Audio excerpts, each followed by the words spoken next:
seated. Good morning. Welcome to the Philippine Private Sector Initiatives to Curb Marine Plastic through Extended Producer Responsibility, or EPR. This is the 6th of the Private Sector webinar series organized by the Economic Research Institute for ASEAN and East Asia, the Regional Knowledge Center for Marine Plastic Debris, and for our Philippine counterpart, the Philippine Alliance for Recycling and Material Sustainability. I am your host, Melissa Cardenas. We are streaming live from the center of marine biodiversity in the world. Welcome to the Philippines, and please enjoy this webinar. I would like to call on Ms. Ayako Mizuno to provide us the welcome remarks. Ms. Mizuno is the Program Manager of the Regional Knowledge Center for Marine Plastic Debris of ERIA. Mizuno-san?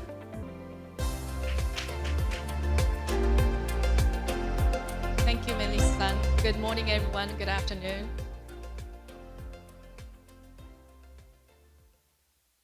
Commissioner Crispin Lau, Vice President and Private Sector Representative for the National Solid Waste Management Commission, and founding president of the Philippine Alliance for Recycling and Material Sustainability. Our guest from the Environmental Management Bureau of the Department of Environment and Natural Resources, Attorney Ivy Joyce De Pedro, Legal Officer from the Legal Department. Mr. Voltaire Acosta, Project Manager of Healthy Ocean and Clean City Initiative of UN Habitat. Ms. Ariane Adol, Technical Advisor of GIZ on Circular Economy and Sustainable Solid Waste Management. PARMS Investing Partners joining us on site at Seda Hotel BGC. Dear webinar participants from the Philippines, ASEAN Plus 3 region and beyond.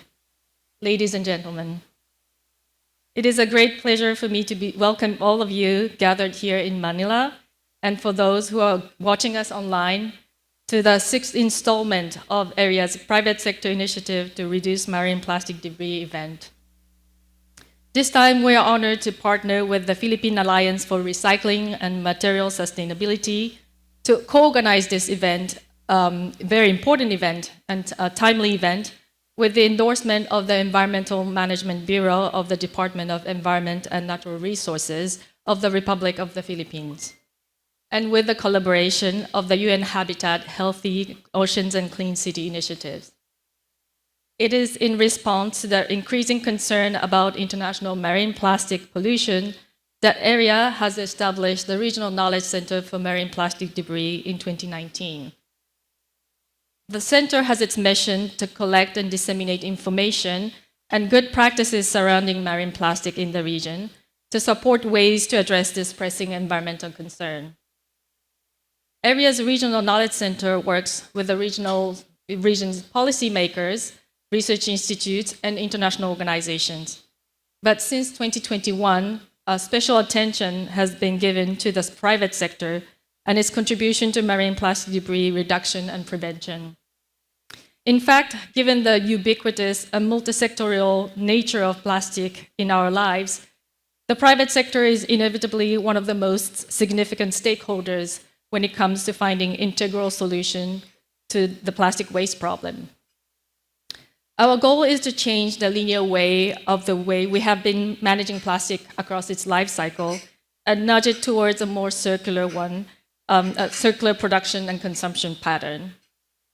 For this, the private sector, with its economic and innovative power and its capacity to induce behavioral change among consumers, has an important role to play in the reduction of plastic waste. To this end, an online platform was launched in 2021 by ERIA's Regional Knowledge Center for Marine Plastic Debris to collect and disseminate business practices that are conducive to reduction of plastic waste, and as a consequence, preventing those plastic from leaking into the oceans. By gathering all such positive initiatives on one digital platform, we intend not only to promote positive actions taken by the private sector, but also to encourage intra-regional information exchange, and enhance business opportunities for such environmentally friendly initiatives. As of today, as many as 75 companies from 7 different ASEAN countries, ASEAN plus 3 countries, have shared their product, services, and technologies, and we would like to welcome at this occasion private companies from the Philippines to join our platform. After having organized online and hybrid events sharing the good practices already undertaken by private sectors in Cambodia, Indonesia, Malaysia, Thailand, and Vietnam in 2021 and 2022, we have developed a knowledge product highlighting the common challenges and lessons learned in those 5 ASEAN countries. Inevitably, the socioeconomic context of each ASEAN countries varies, and we cannot propose a one-size-fits-all solution. However, it will be interesting to use these findings as a discussion starter for our panel discussion. I will be looking forward to a lively exchange and information sharing during the panel discussion later today. The Republic of the Philippines is now at an important juncture to effectively implement the Extended Producer Responsibility Act of 2022, along with the realization of the goals set out in the Philippines National Plan of Action for the Prevention, Reduction, and Management of Marine Litter. We are very pleased to welcome many important stakeholders today to discuss together how EPR can effectively contribute to marine plastic pollution prevention. To end my brief opening statement, I would like to thank again our partners, our distinguished guest speakers, our moderator, and all of those who are attending the webinar today. Thank you.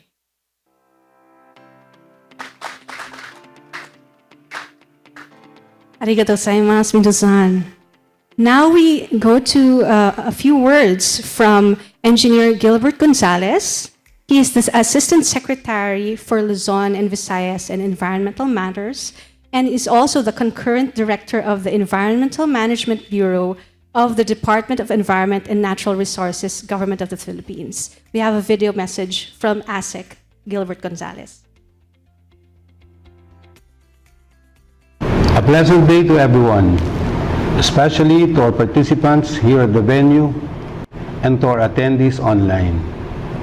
On behalf of the Department of Environment and Natural Resources and the Environmental Management Bureau, I would like to express my gratitude to the Economic Research Institute for ASEAN and East Asia, and everyone who helped make this event on the Philippine Private Sector Initiatives to reduce marine plastics and curb marine plastic through EPR, or Extended Producers Responsibility, possible.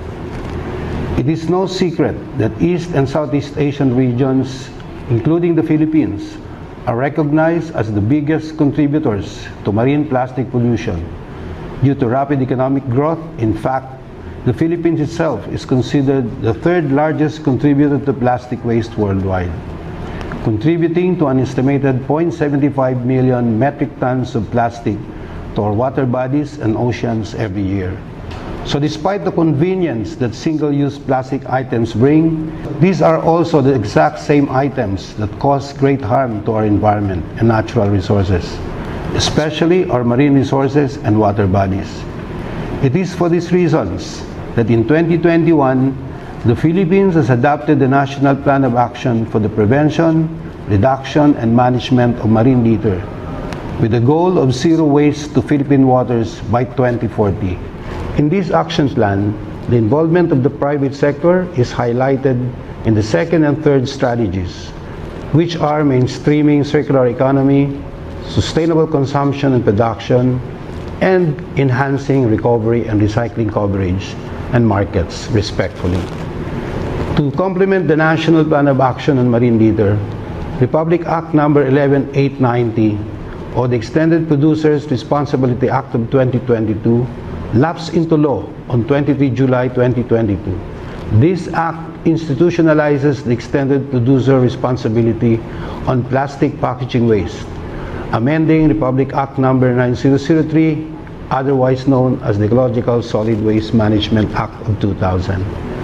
This law requires large companies to adopt and implement policies for the proper management of plastic packaging waste. EPR is an approach that eliminates unnecessary plastic packaging of products, develops more environmentally friendly and recyclable packaging design, and promotes the recovery of plastic packaging to reuse them or recycle them back into the production process. Throughout this forum, we hope to hear and find out more on how the private sector, especially private companies in the Philippines, can help the government in reducing plastic waste, marine litter, and at the same time promoting extended producers' responsibility and other solid waste management innovations and best practices. I am very confident that we will have a very productive and meaningful series of discussions and exchanges of ideas during this forum. Once again, thank you very much, and may we all have a good day ahead.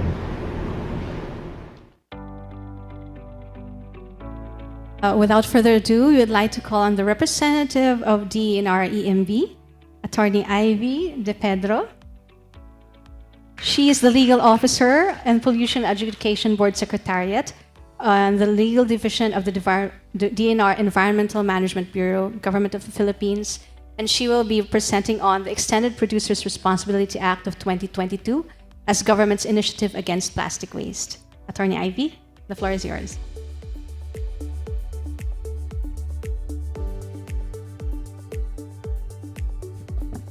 Good morning, everyone.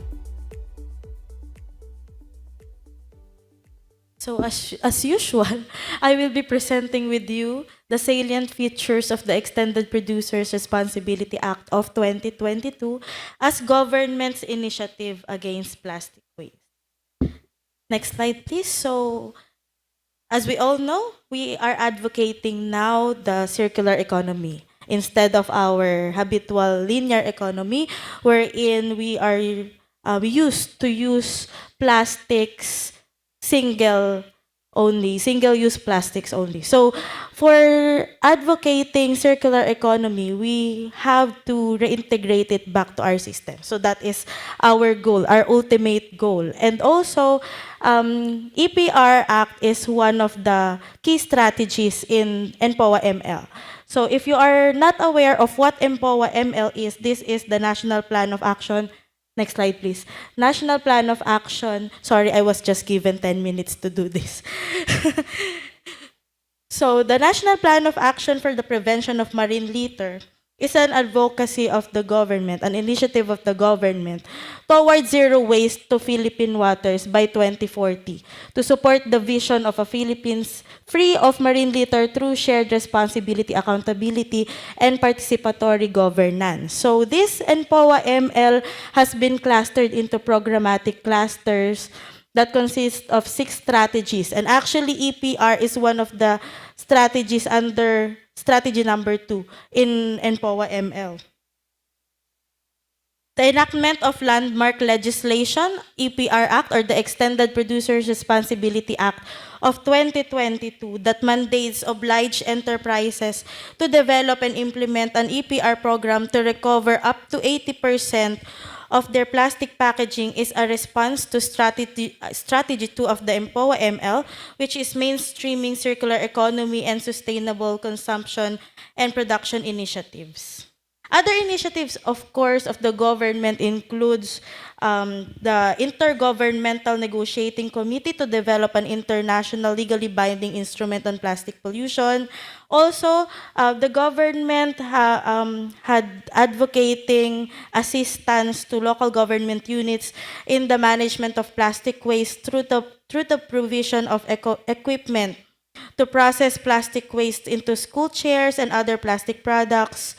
And of course, the NSWMC, the National Solid Waste Management Commission, has also issued a resolution declaring plastic straws and stirrers in the list of non-environmentally acceptable products. So we now move on to the enactment of the Extended Producers Responsibility Act of 2022. As I've said, this is one of the strategies in the implementation of the NPOA ML. So while this is not the answer to our problem in the abatement of marine litter, of course, this is one of the solutions. So our goal is, of course, to prevent the the litters to go to our water bodies. So this Extended Producers Responsibility Act is the initial answer to the long-running question from the environment and local government sectors: what is the accountability and responsibility of product producers,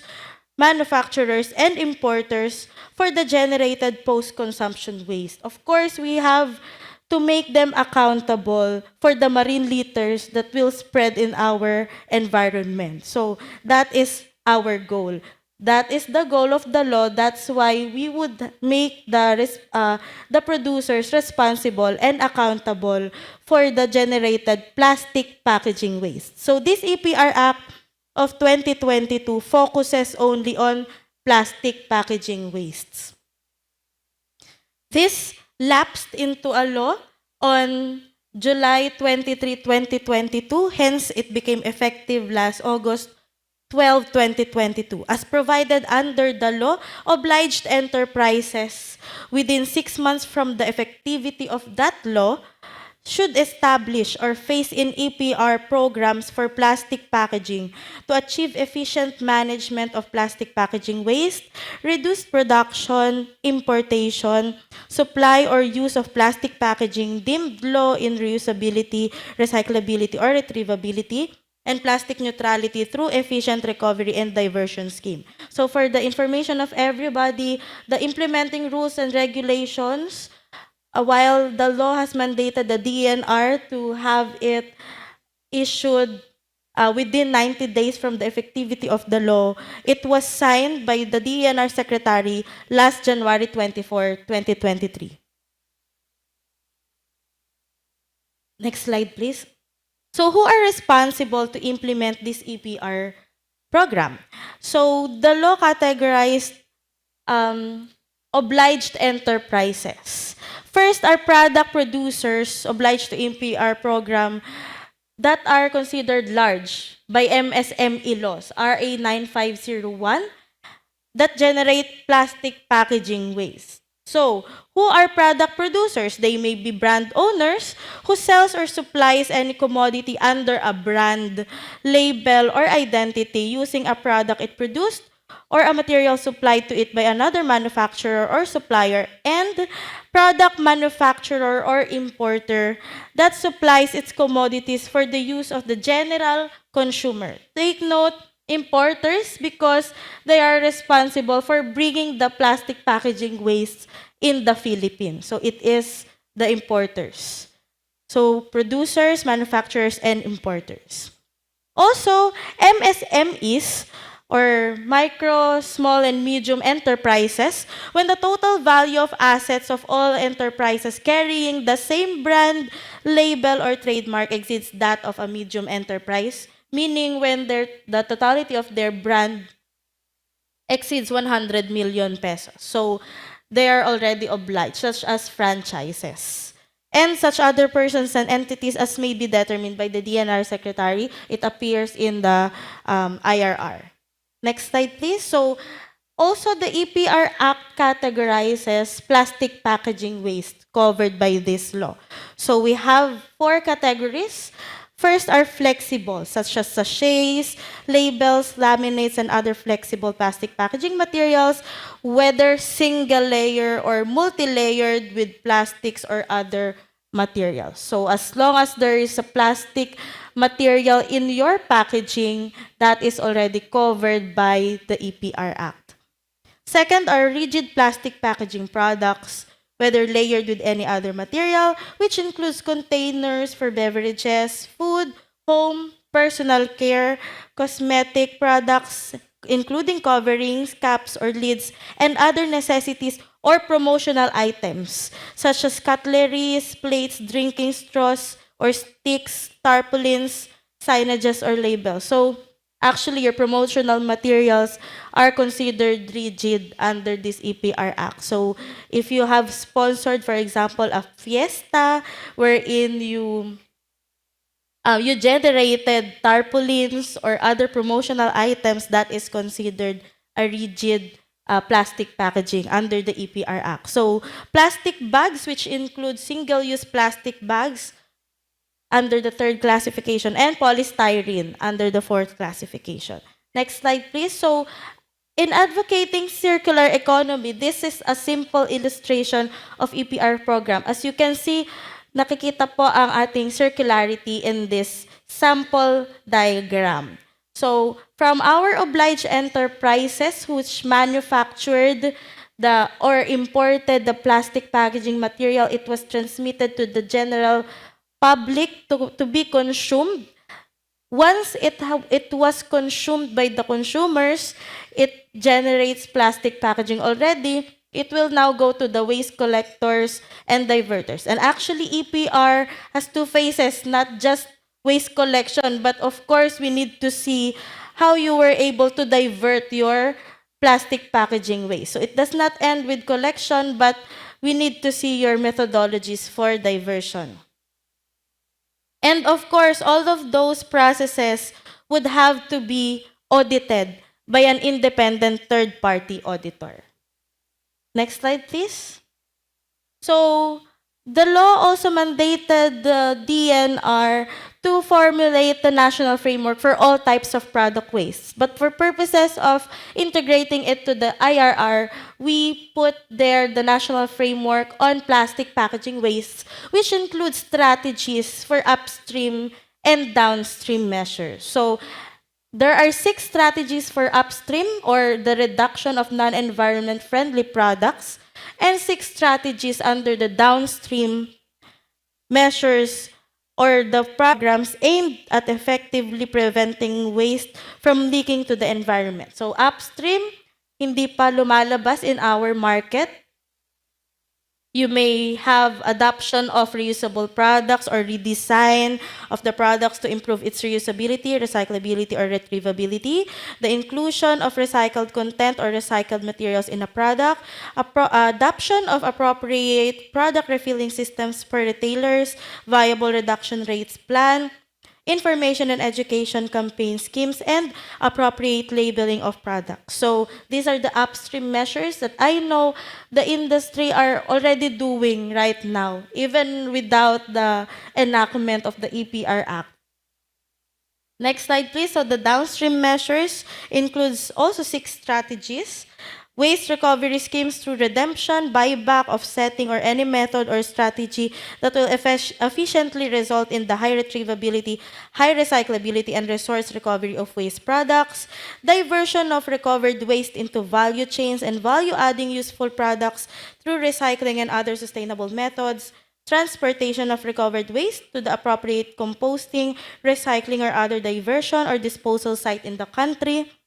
Cleanup of waste leaked to coastal areas, public roads, and other sites, establishment of commercial or industrial waste recycling, composting, thermal treatment, and other waste diversion or disposal facilities for waste product when investment therein is viable, and partnership with LGUs, communities, and informal waste sectors. As I've said, these strategies may be adopted by the obliged enterprises. In the end, it's up to the obliged enterprise to adopt whatever measures or strategies that may be applicable to their system.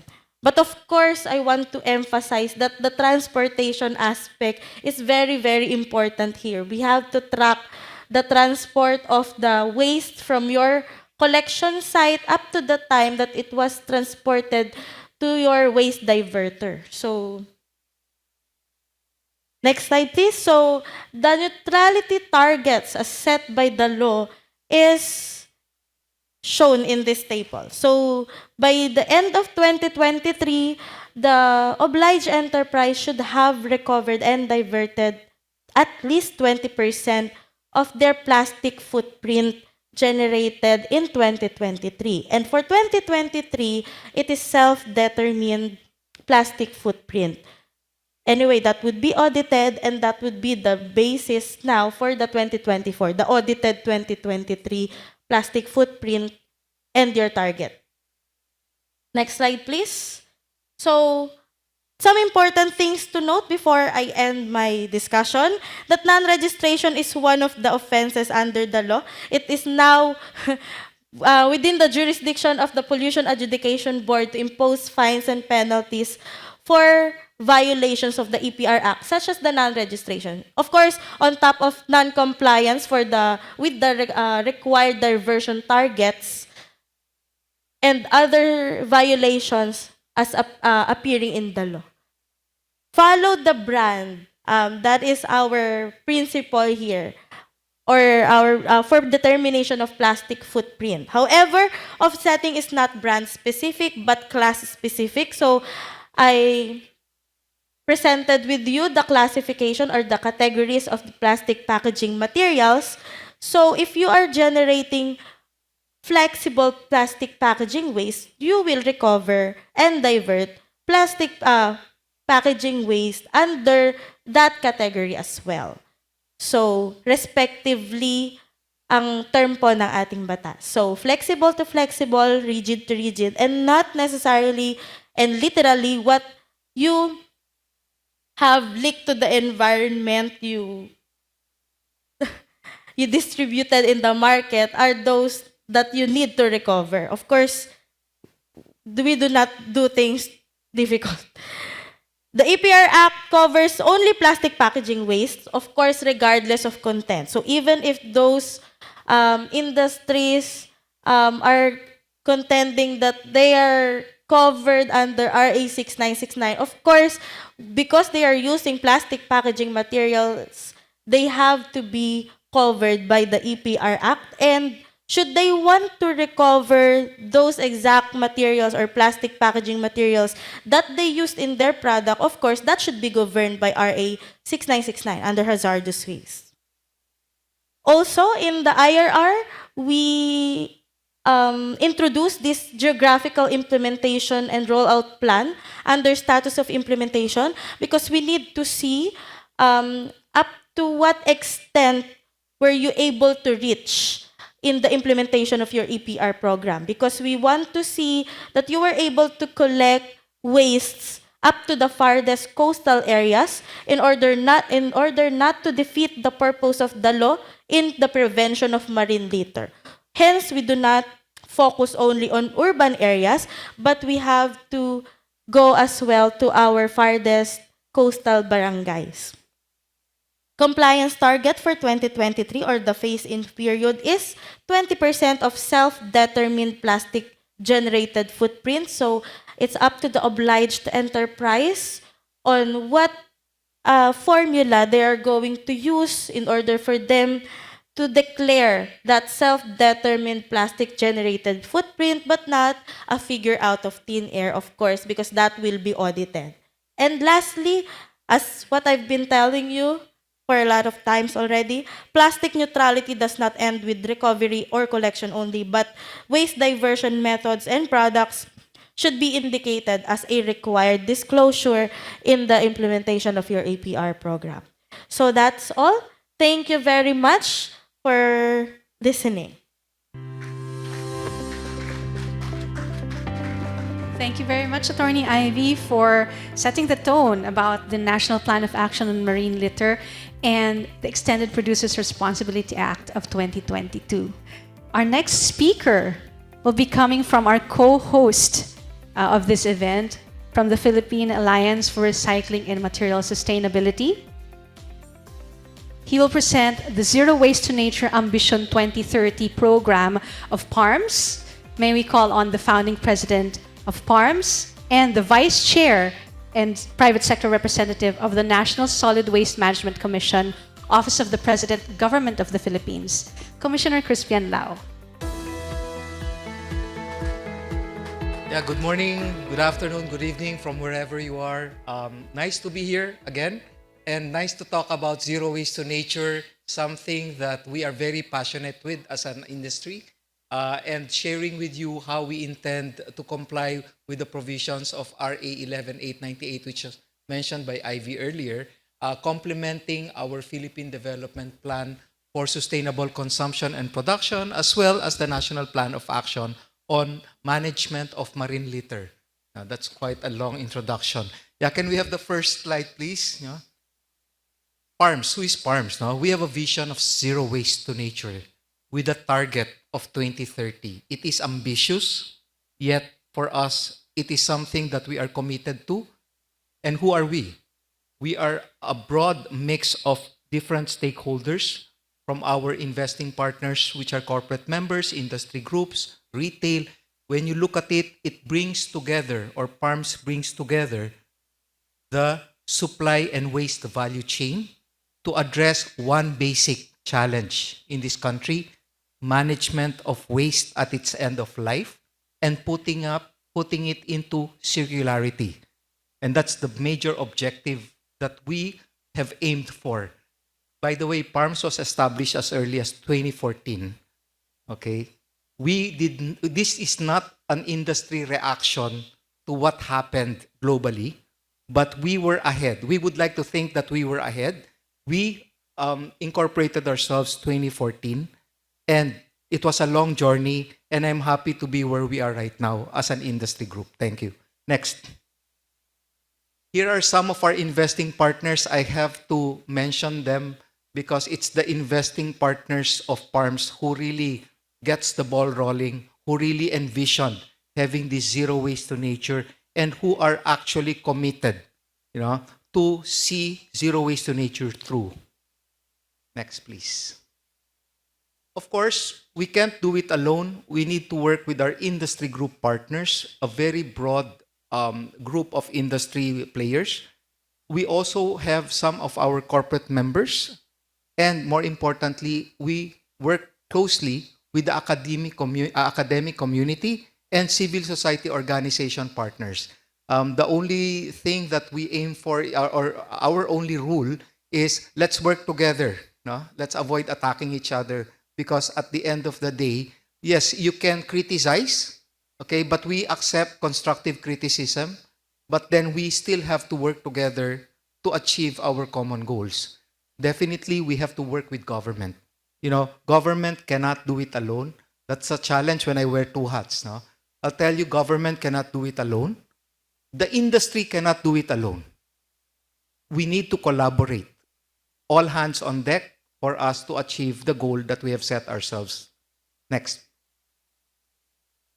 In 2020, just before the pandemic, PARMS made an ambitious declaration on zero waste to nature, saying that plastic waste, along with all other waste, should not end up in nature.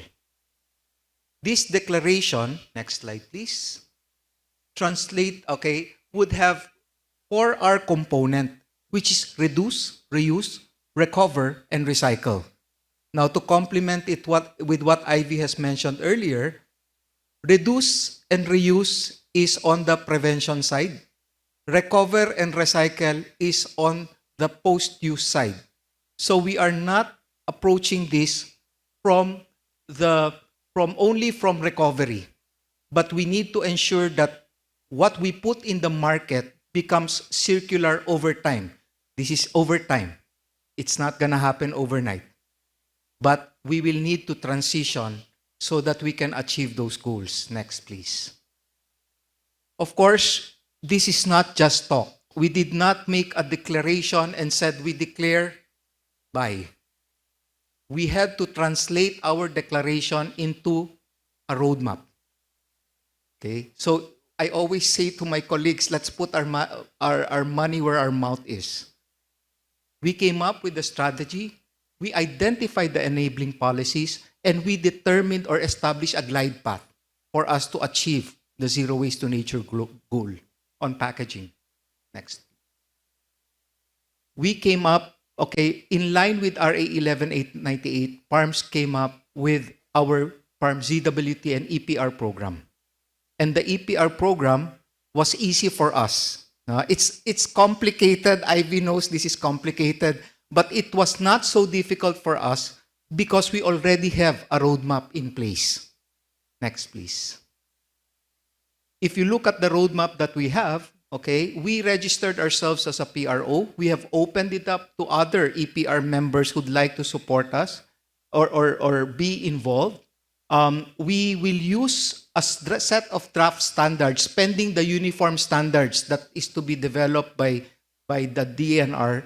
We have our standards on how to calculate footprint and how to account for recovery and diversion. So we have all of this in place already. We will comply with the basic provisions of the law, and we aim to bring systemic change across the whole supply chain. Now, I want more products to go to pet value, okay, to ensure that what goes to pet value is something that they need, by eliminating simple things as eliminating colors from packaging, from PET, eliminating prints. Why? These are contaminants. And we did not wait for EPR. You have seen some of the products that we have in the market that has already taken that step already. And lastly, we aim to promote circular economy.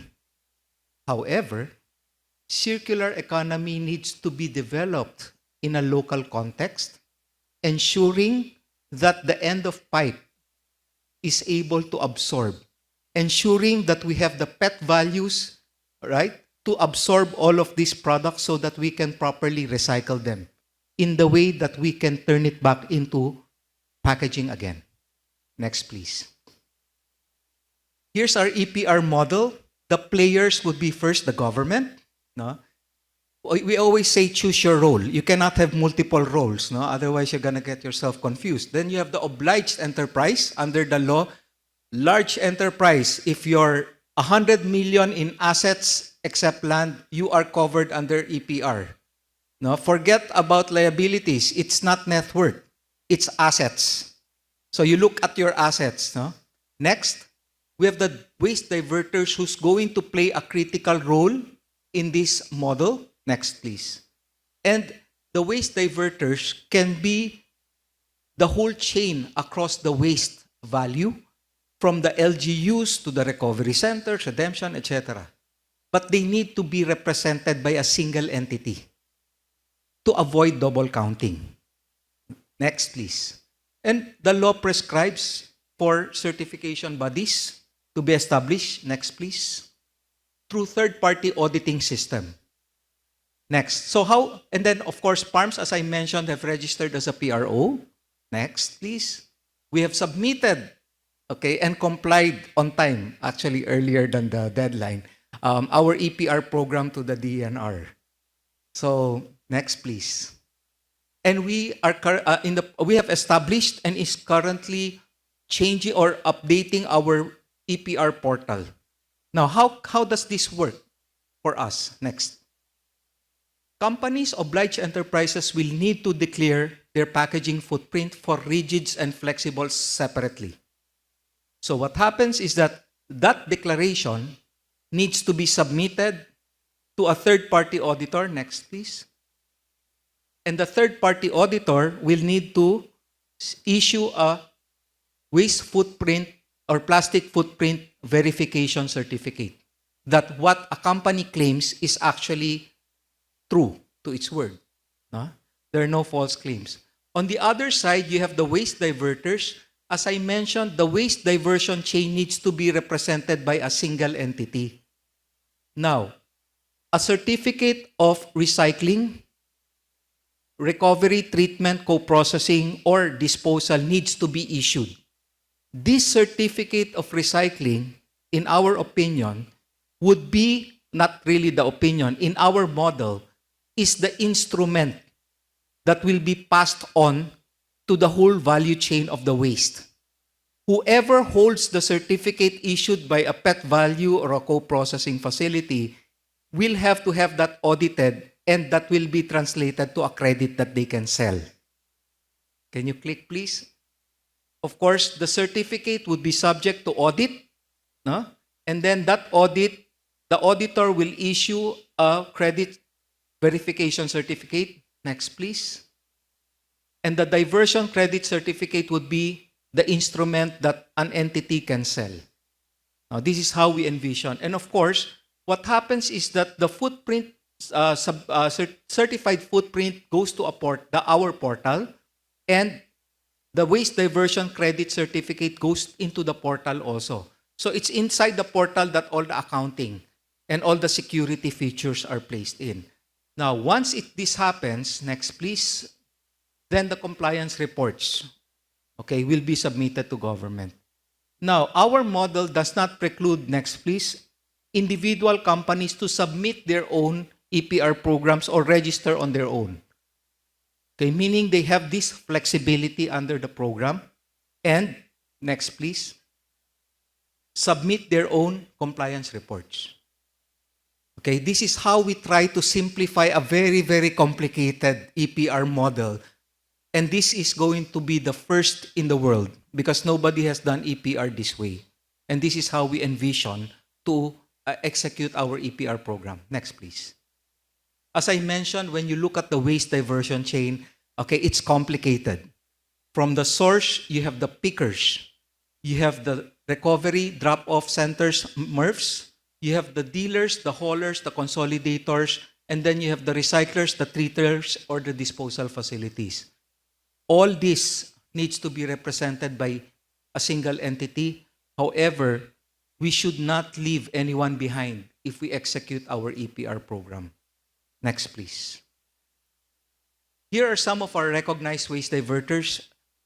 The list will continue to grow and populate as we go along because as we know in this country, and this happens in a lot of developing countries, where the whole recycling system is more often than not in the informal system. While we are not aiming to push or to push this informal to become formal, we need to capacitate them so that they become auditable, so that they can generate the credits and seek the benefits of the EPR law. Next, please. And of course, we have submitted this. This is just to show you that we have submitted and committed to this through in Feb 9. No? That's our submission. Meeting IV's deadline of Feb 13. So it was very easy for us to remember the dates. You know, you don't go on your Valentine's date unless you have submitted your EPR program. And we submitted it way ahead of the Valentine's Day so that we can plan for our Valentine's dates. Next, please. Right? Now, the benefit to people, planet, and prosperity, no longer profit. Industry views this not for profit, but for prosperity. Okay, having everyone on board, okay, and working together to benefit the reaps of EPR. 15.1 billion infrastructure. That means that you guys have to expand your facilities, no? And we are looking forward to that so that you can cover the 200,000 metric tons that is expected over 10 years. 4,000 new green jobs, no?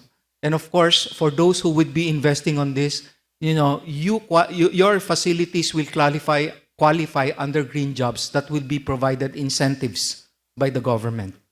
And EPR fees, we are looking at around 5.2 billion conservatively to benefit the informal system who needs it the most.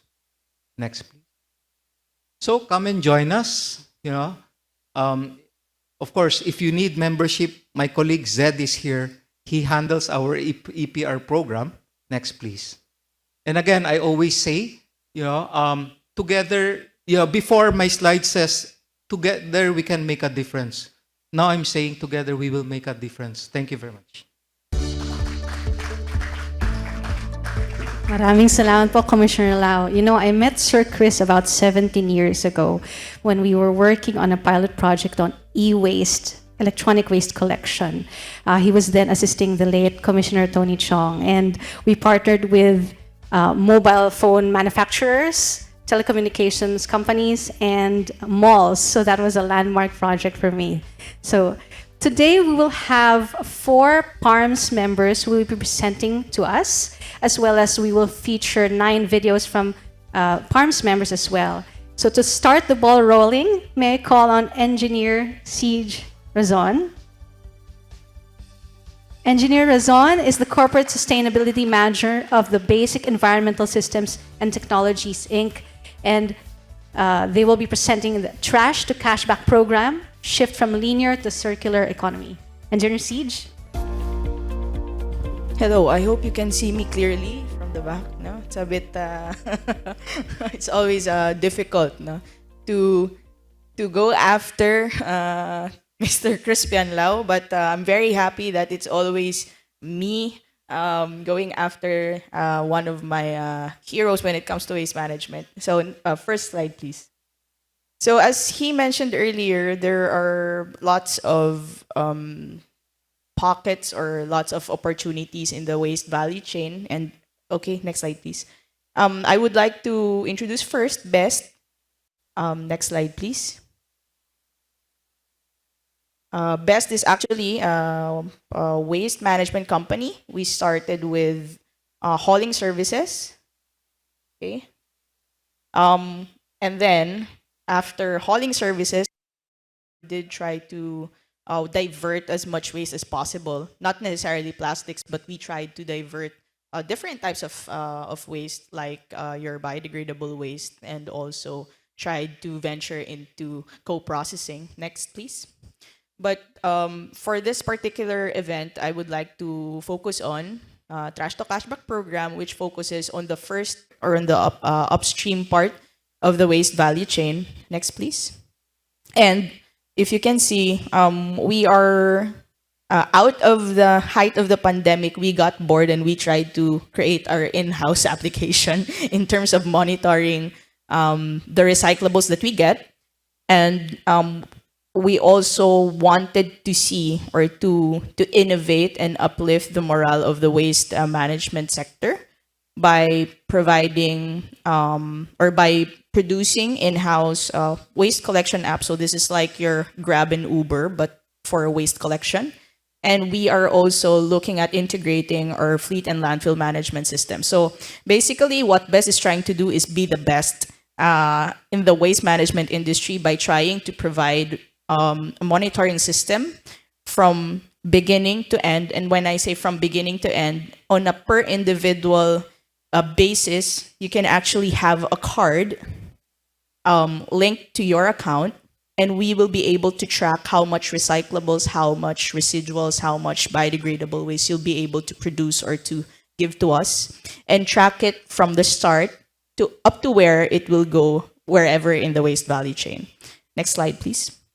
So right now we have a couple of facilities, and as I've mentioned, we have a couple of systems developed. We are trying to grow our recycling and upcycling partners, as we find it very beneficial when we operate and own our sanitary landfills. It's very hard to construct a landfill over and over again, and definitely we would be very happy to extend the lives of our landfills. Though we are a transporter or waste collector, we see value in information, education, and communication campaign on the grassroots level, with the idea that we want to divert and we want to retrieve and we want to eliminate, if not minimize greatly, the leakage of plastic waste in our environment, not just in marine areas. We would want to have 1 million eco warriors. It's very ambitious also. But right now we have 45 recyclables drop-off collection points in 7 cities. Next slide, please. And the Trash to Cashback program is actually composed of 5 steps. I've seen Mr. Lau's presentation over and over again, and we'd like to give credit to the vision of PARMS, doing zero waste to nature, as we also provided a roadmap for our eco warriors or eco champions by first trying to make them recognize that they can segregate at source. And the ever challenging question, why will I segregate if our collectors will just mix it up again and then it will go just to the landfills? We do appreciate our partners from Pet Value, that they actually invested in a recycling facility here in the Philippines. So basically what I'm trying to say is that we're trying to close the loop of steps 1 to 5. People will be segregating. The masses will now be able to have their own quote-unquote basura bank account. It's like saying that when they see a recyclable item, they can deposit it here, and they can actually use this card or their account to purchase goods, basic commodities, and even pay utility bills. We do try to maximize on the drop-off locations with our partners from the different LGUs or local government units, and we are expanding to have more redemption centers for the use case of our environmental points, as we call whatever it is that they get when exchanging recyclables to us. And of course, number 4, we will be committed in collecting all of these recycled items or recyclable items, plastics, and give it to our recycling partners. Next slide, please. Right now, we have the following, but it's not all. We do have several pop-up recyclables locations, but this is how it looks like. If we have friends from Korea, it's like your pujang matcha. We have tents here and there trying to accept your recyclables. We do not have any minimum kilogram. We are also looking forward into accepting even on a per piece basis of what you want to exchange to us. Next slide, please. And to give you an example of how we do this, how we make it fun, or how we make it easily how we make it easily chewable for our eco warriors and for all our eco warriors of all ages. I'm happy to see our partners from Mondelez here again. We did have a short stint of trying to retrieve plastic waste in exchange for goods or for snacks. Here, for every 25 environmental points, which is around like 2 kilos of plastic, they will be given different products of their choice. And our partners from Lazada, during the height of the pandemic, definitely we relied a lot on e-commerce, especially also the rise of the packaging boxes and even, of course, the single-use plastics. So we're able to partner with them in terms of retrieving this packaging. And in return, they were able to give us a platform also so that our recycling partners' products can be sold to the market. On the last part, we did Milo Champions of Change, wherein the mechanics would be you give us 1 empty packet, and we'll give us 5 empty packets of Milo, and then we will be giving you one with a fresh product. So we are trying to experiment in terms of how to incentivize people, and while incentivizing them, trying to educate them on what are these plastic types. And this definitely encourages them to do the first step. So we are not forcing them to do the full segregation at source yet, but we are trying to have them engage in this exercise and build some muscle in terms of segregation at source. Next slide, please. So here are some of the highlights of the exchange mechanics or the incentivized exchanges programs that we did. For a short period of time, we were able to get around 7 tons of plastics for Mondelez. For Lazada, it's still ongoing. It's around 116 kilos of pouches and boxes retrieved. It's a bit hard because it's very light. That's why we're going into per piece basis. And then for Milo Champions of Change, we did get around 2,500 pieces of Milo empty sachets. Next slide, please. Definitely, I saw the People, Planet, Prosperity slide of Mr. Lau. And for Trash to Cashback, it's also almost the same. We are trying to get everyone involved. Waste is very personal. All of us, we produce waste. So everyone is a stakeholder. We would want them to be involved in any of the 5 steps that we have. And the end goal definitely is to divert and recover as much waste as possible before it ends up in the landfills or even before it gets leaked to the environment. Next, please. Okay, next. Okay. So again, the 5 steps for number 1. Next, please. We would want to have engagement with the local government, of course. We position ourselves as like a mobile materials recovery facility for these LGUs.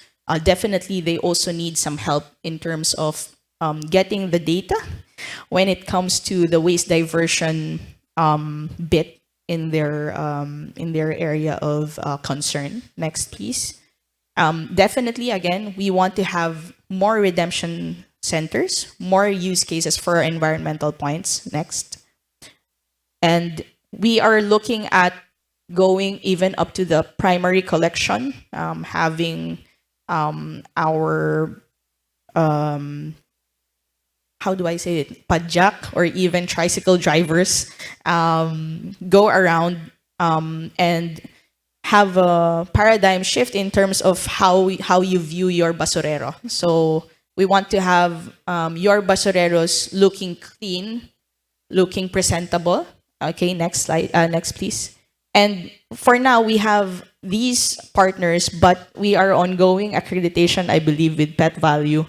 And next, please. I will be sharing with you some of our projects, extended projects on top of the generic trash to cashback program. Next, please. So for the marine litter or for reducing plastics that go to our bodies of water, we have a program, ongoing program with WWF and Greek Foundation, wherein we go or we look into the port of Cagayan de Oro. We are looking at recovering their plastic packaging, but not limited to plastic packaging, plastic wastes in their offices, and sooner or later we will be going into getting also from the areas where people really go back and forth. I mean, going into their vessels. Next. Okay, and definitely one of our milestone projects is Tindahan Extra Mile. So trash to cashback, though it is per individual, per corporation, per department, we are also looking into targeted markets. This card that I'm holding here, one of the beauties of this one is that our nanays or our tinderas, micro retailers, now see that they can have their own bank, and that we are able to get, actually it's not just 1.5, it's around 1.6 or 1.7 right now as of this moment. We're able to get 60 metric tons of PET over the course of 2 years. And they also get environmental awareness trainings for this program. So we try to incentivize different markets, different sectors, depending on what they need. We provide them with PET collection bins, tarps, and other materials. And as you can see here on the right side, they really do segregate. And when I say segregate, they are very serious taking off the caps and the labels. It started with just PET bottles with liquids inside, and then eventually they were able to be converted into eco champions. Next slide, please. And we thought at first that it's not going to work. But as you can see here in these pictures, people now are lining up because they know already the worth of the waste that they have. They don't see it as waste anymore, but they see it now as a resource for them. Next slide, please. And this is a bit maliwanag, but this is a snapshot. One of the things that we get in our database, you can actually see which one is performing more. You can actually monitor the kilograms of what type of material it is. We can go as far as the subtype, if it's flexi, if it's LDPE, PP, or whatever. But I guess the reason why I'm saying this is because I want to emphasize on how serious we are when it comes to monitoring your packaging. And it will not be double counted because every card is locked for your program. So in terms of double counting, since we are in the whole waste value chain, we would want to ensure the integrity of the data from start to finish. So we can link it up to the individual or up to the corporation who actually transacted it to us. And we will be able to let you know to which recycling partner we will be able to give that specific material to. Next, please. Okay, and that's it. Again, I'm Siege Razon from BEST, and thank you for having me here today. Thank you. Thank you very much, Engineer Siege. At this part of the program, we'll have 3 videos from Colgate-Palmolive, Mondenissen, and Nestle Philippines.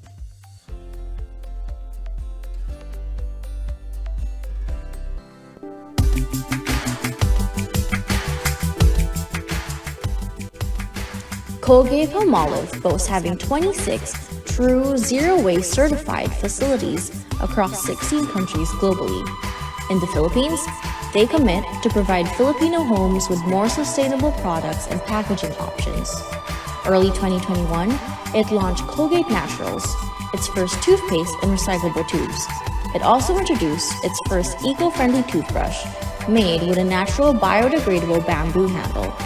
Its Palmolive soap cartons use paper with high recycled content that are non-laminated, and its Palmolive sachets are now made of a mono material, making it possible to reprocess.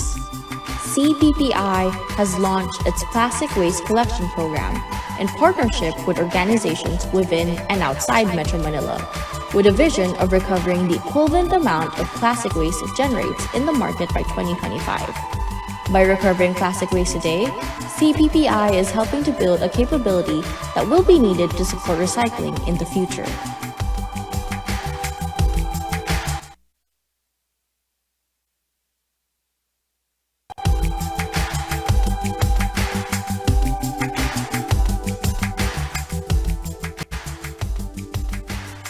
Mondelezine Corporation, in its efforts to improve the well-being of people and the planet and create sustainable solutions for food security, is working to become a zero-waste business in less than 10 years.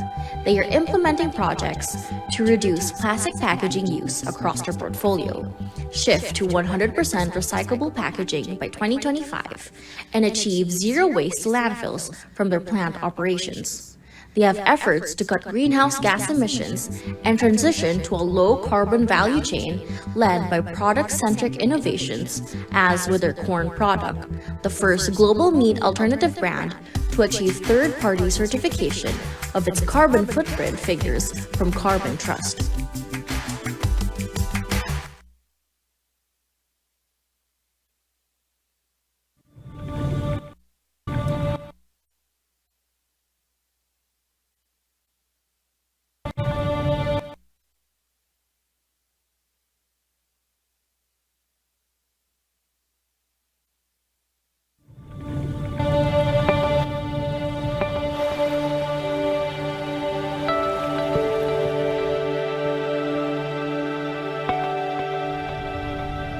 Madami ako nakikita na binabaha just because ang daming plastics na nakabara sa mga drainages. I live near the lake. Marami talagang basura yung lumulutang. Minsan po yung tatay ko nakahuli ng isda. Pagbuklat po namin nung bituka niya, may kasama pong plastic. Parang kinabahan po ako. Actually, hindi namin alam kung saan kami magsisimula in terms of plastic collection. With anything, it's hard to work alone, especially with an issue as big as plastic.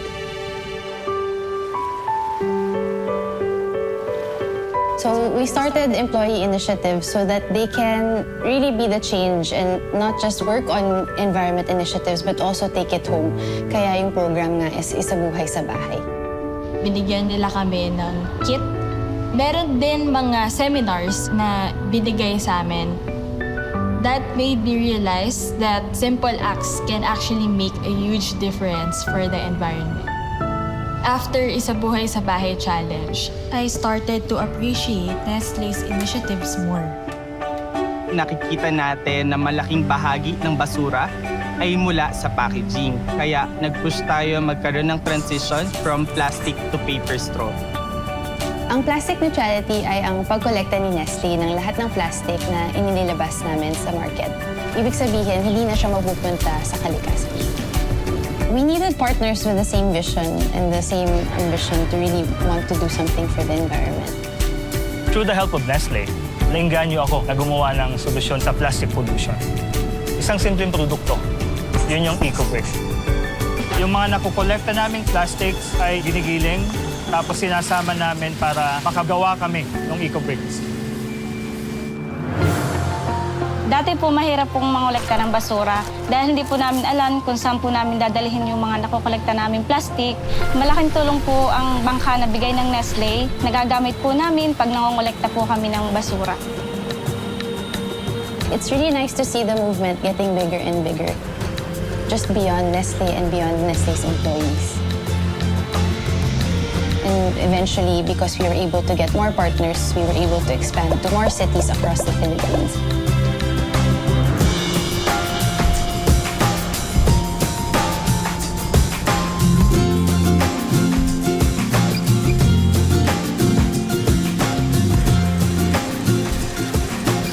This is really for our kids, for my kids. The future generation deserves something better.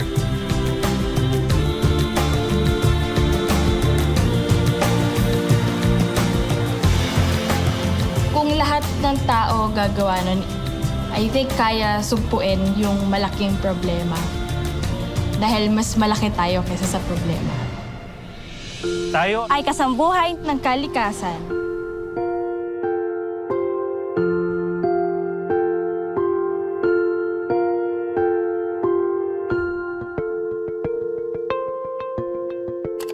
From Nestlé.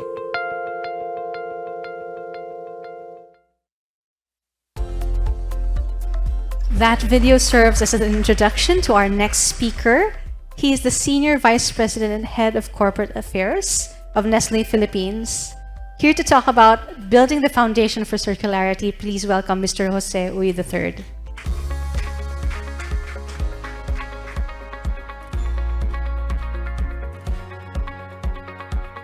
Thank you very much. Good morning to everyone. Ohayo gozaimasu, Kojima-san, Mizuno-san. Thank you for inviting us to share our perspective and insights on the subject matter. No? Commissioner Lau. Yeah, thank you. All right, so do I need to speak more? I think the video says it all, no? But okay, but I'm still tasked to speak. Let me start my presentation by asking probably the audience here, no, at the venue, no. My question is, do you think, are we in a circular economy? Yes or no? What do you think? Not yet, no? Yeah. You know, well, judging from the title of my slide, first slide, Building a Foundation for Circularity, obviously the answer is not, no? But if you ask me personally, I think we are, but informally. Why? Because if you look around you, you don't need to look very far. In fact, every day we see them, you know?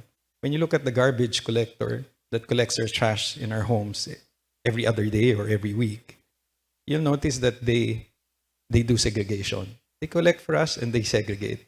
In fact, there's a term that we call bote diaryo garapa. Diba? And they do that.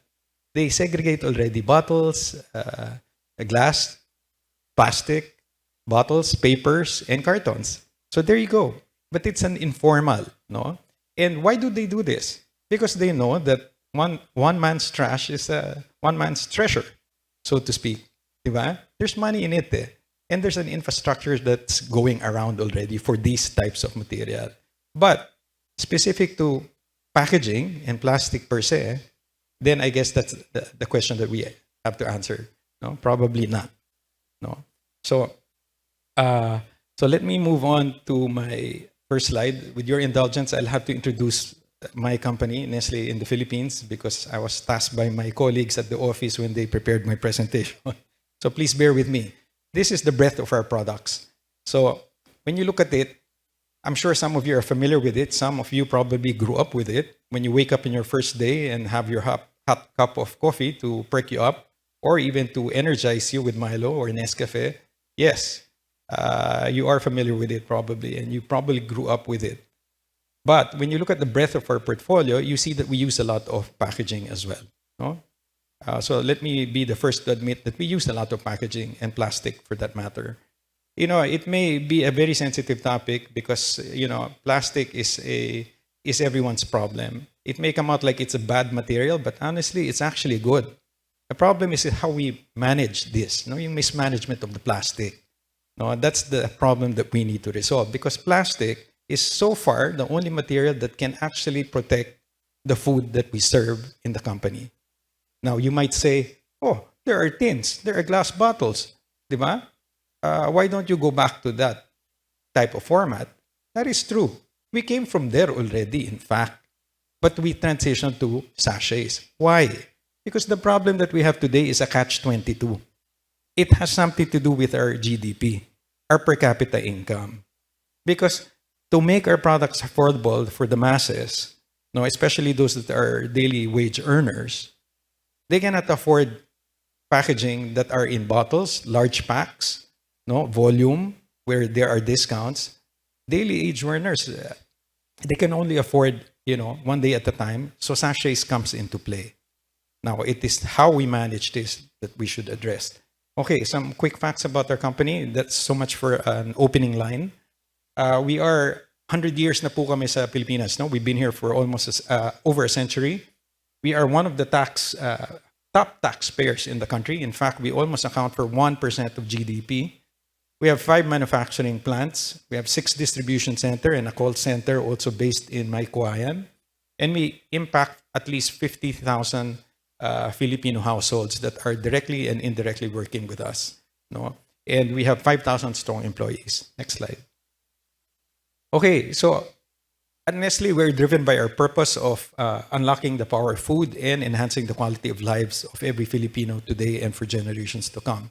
But we are not only a manufacturer of food, healthy food and beverage products, but we also create shared values. And these shared values are divided into 3 aspects, 3 activities. Next slide. My last slide about the company, just before we go to the subject matter. So we strive very hard to encourage people to live a healthy and active lifestyle through individuals and families. That's the first bucket on our CSV initiatives. We tie up with the Department of Education and we promote healthy habits, and start the kids young on solid waste management modules as well. So we have already for different grade levels. We also work for communities, specifically the coffee farmers. We teach them regenerative agriculture. We try to help them live a better lives by switching their livelihood from just sustenance to agripreneurs. We help them to increase their yields. In fact, we have somebody from GIZ here that we work collaboratively as well. No? And last but not least, which is the subject matter of this morning, is really for the planet. And as mentioned in the video, we are the first FMCG to actually achieve 100% plastic neutrality even before the EPR has come into play. By the way, Attorney Ivy, we've already registered our company, no? So we're compliant po. No? Okay. Likewise, we have also a vision similar to PARMS, no? That's why we tied up with them, no? That ang plano po namin is our vision is to have zero waste to landfill, ocean, lakes, and rivers, no? And we have a commitment which I will show you in a bit also. Okay, and as mentioned in the video also, we have 100% of our factories that already is running, in fact, on renewable electricity and have zero waste to landfill. No? Okay, now let's go to the subject matter. Next slide. Okay, according to the World WHO, no, sabi nila, the Philippines contribute at least generate 2.7 million tons of plastic waste. No? In general, total plastic waste. But according to PARMS data, 600,000 out of the 2.7 million tons is actually packaging waste. And good to know that at least 52% are actually recyclable. This is when it comes to rigid plastics, yung mga PET bottles natin. However, the biggest problem that we face is that almost half actually are flexible packaging. These are our sachets, di ba? And only 4 to 9% of these flexible packaging are actually recycled. Now, the question is why? No? Okay. Simple. Next slide, please. Why? And the key buzzword that I will leave with you is infrastructure. The biggest challenge of circularity of plastic, circular economy for plastics, is actually having an infrastructure in place. That's the biggest problem.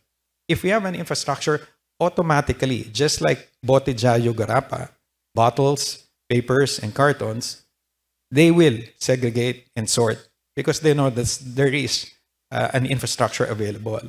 Now, imagine we have 42,000 barangays and only 34% have MRFs, material recovery facilities. In fact, that MRF, if you actually think about it and you come and visit, some of them are actually storage houses. Are they actually used to recover, segregate, recycle? No, not. I'm sure only a handful of them are, because there is no incentive to actually, at least for plastic packaging. No? Why? Because we have inadequate waste management technology infrastructure, as I've mentioned. It's hard to recycle flexible, and that's why we need to converge and collaborate together. No? And that's why I'm glad that ERIA is here and other institutions that would like to help the Philippines in coming up with feasibility studies and to encourage venture capitalists to come in, and probably including my company, Nestle. Not my company, but the company that I work for. How I wish it was mine. Okay. And then, of course, it's also very easy to just pay tipping fees to have our trash into landfills. It's the easiest and the most convenient way. No, that's why we don't do it. And of course, the fluctuation in virgin resin and oil prices makes it difficult also for us to make use of it. No? Okay, next slide, please. Now, this is what the Philippines is very good at. Next slide. There you go. We have so many bills. We're very good in strategy and writing. Sad to say, but we're good at it. Diba? Wag sana magalit po. No? I'm just sharing my own personal point of view, not the company's. But if you think about it, we have so many. That's what we do in the Senate, diba? Yung mga legislators natin. Ang dami at ang gaganda. Pero where do we fall? Ang dami. I will not mention, ayan, RA 9003. We have nga MRFs, but are they put into action? We have this RA 11898, House Bill 7609. We're good in paper, but implementation is where we fall short. Sad to say. No, that is where we need to come together to work with the DNR, other government agencies, industries, and to work together and find a solution. Because even Nestle doesn't have the solution. No, but we are committed to work with the international community to ensure that we find solutions to the problem. Like, we are guilty of using plastic, no, because that's the only way we can ensure safety for our products to our consumers. No? But we are committed to find solutions, innovative packaging solutions from virgin plastic to food safety recycled plastic materials. No? Until the day that comes, we are committed to find that solution. But today, we are working on plastic neutrality. Our packaging to date, year to date, based on our commitment of 2025, that almost 100% of our packaging will be designed for recycling, we are at 80% to date in terms of converting our packaging from multi-material to monomaterial. Next slide, please. Of course, there are, they say that there's really, according to WHO, they say that there are opportunities that we missed in terms of recycling these materials. We have already some companies here, and I see in front of me Pet Value, we have Ecoloop, Green Ants, that are already coming into play, but still not up to scale. And according to the World Bank, we're missing at least 1 billion opportunity if we are able to recycle this effectively and efficiently. Next slide. In fact, if I show you the chart on how much we're missing, it's not yet here. Okay, this is our roadmap, our commitment. Nestle made the big, bold move in 2018. And mind you, we are now in the public eye because we said that publicly and globally and even locally that we will achieve net zero by 2050. It is not a lip service because we actually earmarked everything. No? We've conducted our baseline in terms of our greenhouse gas emission, and I am not ashamed to say that we emit 92 million tons. Now, how will we address that? This chart, when you see this chart, this dotted line, if we continue to do how we operate, that will be our greenhouse gas emission. It will continue to rise because we continue to grow. So we carefully created a benchmark, a baseline on our greenhouse gas emission, which is 92 million metric tons. We identified where it's coming from: 65% on sourcing of our ingredients, 7% on manufacturing our products. Packaging products is 11%. You see this first column at the bottom portion. So we acknowledge it, but we are doing something about it because we have identified already the steps up to 2025, 2030, and 2050. So we are committed. We promise to deliver what we committed to. We promise to deliver what we have committed. No. or deliver what we promise, so to speak. So can you press the slide again so that the builds will be there? One click lang. Ayan, another click. Yeah, ayan, okay. Sorry, backtrack please. Back slide, yeah. I just want to emphasize on that previous slide, please. Yeah. Okay, so on the subject matter on plastic, we said that we expect 95% of our packaging to be recyclable or reusable by 2025.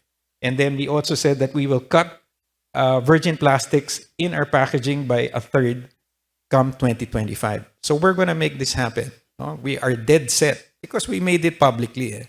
Diba? Hindi siya lip service. And we're tracking it, monitoring it on a daily basis. In fact, every single market where Nestle is available has an ESG reporting tool, and we know and track every single month what we are achieving in terms of reduction of plastics, greenhouse gas sequestration, and so on and so forth. No, we have it here, but it's not shared publicly. No, it's internal use, but we have the tool to monitor it just to ensure that we walk the talk. No, so next slide, please. So just to buttress the point, in fact, we were the first FMCG to convert our plastic straws in our RTD products into paper. It's a very painful process, and we did not even pass the cost to our consumers. Why do I say painful? Because, kids like biting the straw. Imagine biting it through a paper straw. So there were technologies that come into play to ensure that it will last and it will not be disintegrated when put in liquid. You see? And then we've also disregarded our secondary packaging and used paper bands for our sachets as well to reduce it. Next slide, please. In fact, we've also optimized even the packaging of our sachet. We're doing every step that we can to minimize our footprint in terms of use of plastic. No? We also converted our PET bottle from colored to clear because that's the best way to recycle these bottles. No? And we've also shifted some of our packaging already, despite having no infrastructure in the Philippines, from multi-material to mono-material as well. So it's an ongoing process to meet the 2025 commitment. Worldwide po, let me tell you that other markets have already used paper packaging. But in the Philippines, that is not possible because we know that at night, the crawlers come out, right? And if you use paper, it will definitely contaminate the product, right? So we cannot go there. So no matter how many advocates we have here in the Philippines that criticizes our company, you please give us the solution and we will abide to it. But even you guys don't have a solution for us. You're good in criticizing us and we accept that and we're admitting to that, but please help us find a solution rather than creating problems for the industry because we're here to help. It's everybody's problem, okay? So you can come and challenge me as well if you want, but please make sure that when you challenge me, you come with a solution, okay? Let's work together. Let's not pick on each other, but let's work on each other for these advocates, no? Okay. Next slide, please. Okay, so we're very proud also that we have already recovered in the past 2 years 65 million kilos or 65,000 tons of plastic that we have already diverted from landfill and also our rivers, or ocean, so to speak. So we are plastic neutrality already. Next. And in fact, there is a need and an opportunity in circularity for flexible plastic. In fact, our product, let's say KitKat in Australia, is already using recycled plastic material. No? Very expensive, but we're trying to get there. No? That's what we do. Next slide. This is the cost that I was saying that the World Health Organization were saying that where there's a lot of misses, no, in terms of opportunity, in terms of recycling plastic packaging. Can you imagine from PET packaging, we're missing $144 million because we don't recycle. For the flexible packaging, you see there, no, the last two columns. So a total of almost close to $1 billion if we do not act and come up with infrastructures to actually recycle these products. Next slide. So my last slide, actually, or second to the last slide, is that So the question is, therefore, how do we build the foundation for flexible plastic circularity? No, that's the biggest problem. We identify the problem, we admit to it. No, there is an opportunity because there is money out of it if we do it properly, and if we create that infrastructure. There is a proposed solution. In fact, we've been working with the IFC also to come up with studies and find venture capitalists to create this infrastructure. So the ask now is actually, how we can ask ERIA, the Economic Research Institution for ASEAN, to help work with us and the industry and even PARMS to come up with that project brief and proposal that probably we can talk to the IFC or other organizations and the industry to collaborative work and to come up with that infrastructure, including the DENR and the government as well. One industry cannot solve it alone. We need to work together in order to come up with that solution. Hindi kahit Nestle po, this is not our core competence. We are a manufacturer of food. We do not know anything about recycling, but we retool our factories. In fact, just to give you an example, one of our boilers in our factory are using LPG, but we converted now to biomass.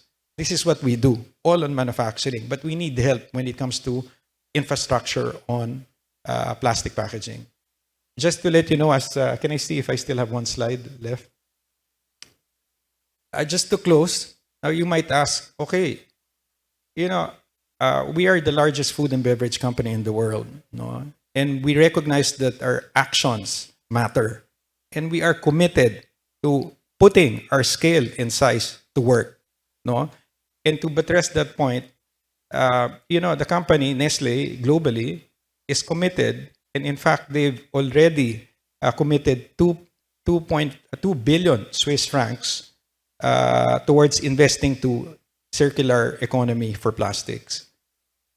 They are constantly working with institutions that can come up with solutions from shifting virgin plastic material to food grade, food safety, recyclable plastic packaging. And if we're able to successfully come up with that, then maybe it solves the solution and we don't even need an infrastructure. No? But until then, we are working very hard to continue to do this. No? Because today, plastic is still a linear economy. We mine, produce, and discard. Until such time that we find a solution and we get our act together, that is the only time that we will be able to achieve a circular economy. Good morning and maraming salamat po sa inyong lahat. Maraming salamat din po, Sir Joey. Okay, for the next part of our program, we will have 3 videos again. Yes. From Procter & Gamble Philippines, Unilever Philippines, and the third video will be embedded within the presentation of our third PARMS partner, Mondelez.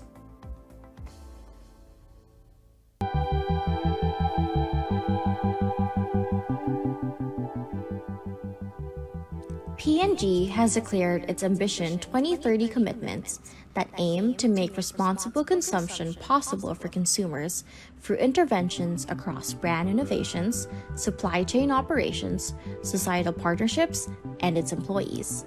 100% of their plants are certified zero manufacturing waste to landfill, so now they are investing in reducing post-consumer waste through packaging design innovation and recovery programs. P&G aims for 100% of its packaging recyclable or reusable by 2030 and will cut the use of virgin plastic in packaging by 50%. They have already eliminated virgin plastic overwrap packaging on Safeguard multi-packs, which avoids 8,500 kilometers worth of plastic waste yearly, equivalent to 1,000 times the length of the Boracay shoreline, while its Herbal Essences BioRenew collection also uses post-consumer recycled PCR material for its bottle packaging. P&G and World Vision's Pag-asa sa Basura program collected over 3.2 million sachet waste and hundreds of thousands of plastic bottles that have been upcycled into thousands of plastic school chairs with safety dividers and donated back to its partner schools.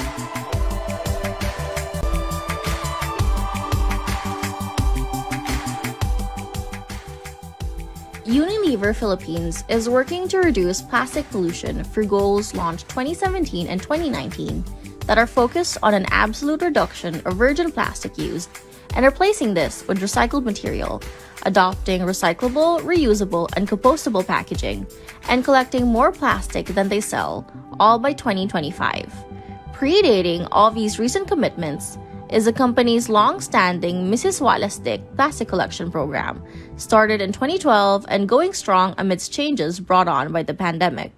To date, Mrs. Walastic has engaged over 100,000 households in over 400 barangays across the country through the effective Collect, Kilo, Kita waste incentive approach, resulting in over 4.6 thousand metric tons of collected flexible plastic waste, such as sachets and pouches of any brand. This is achieved through strong partnerships with cities of Manila, Pasig, plus all involved barangays, coupled with the Linis Ganda junk shop network and co-processing partners to ensure proper diversion away from nature.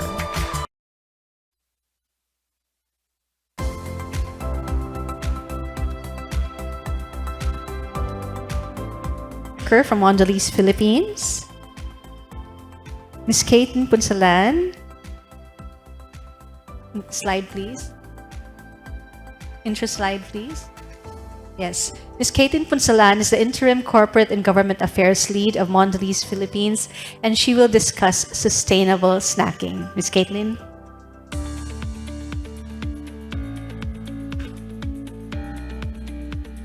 Hi everyone, good morning, and good morning to everyone who's watching online. Thank you for having us today to the ERIA RKC-MPD.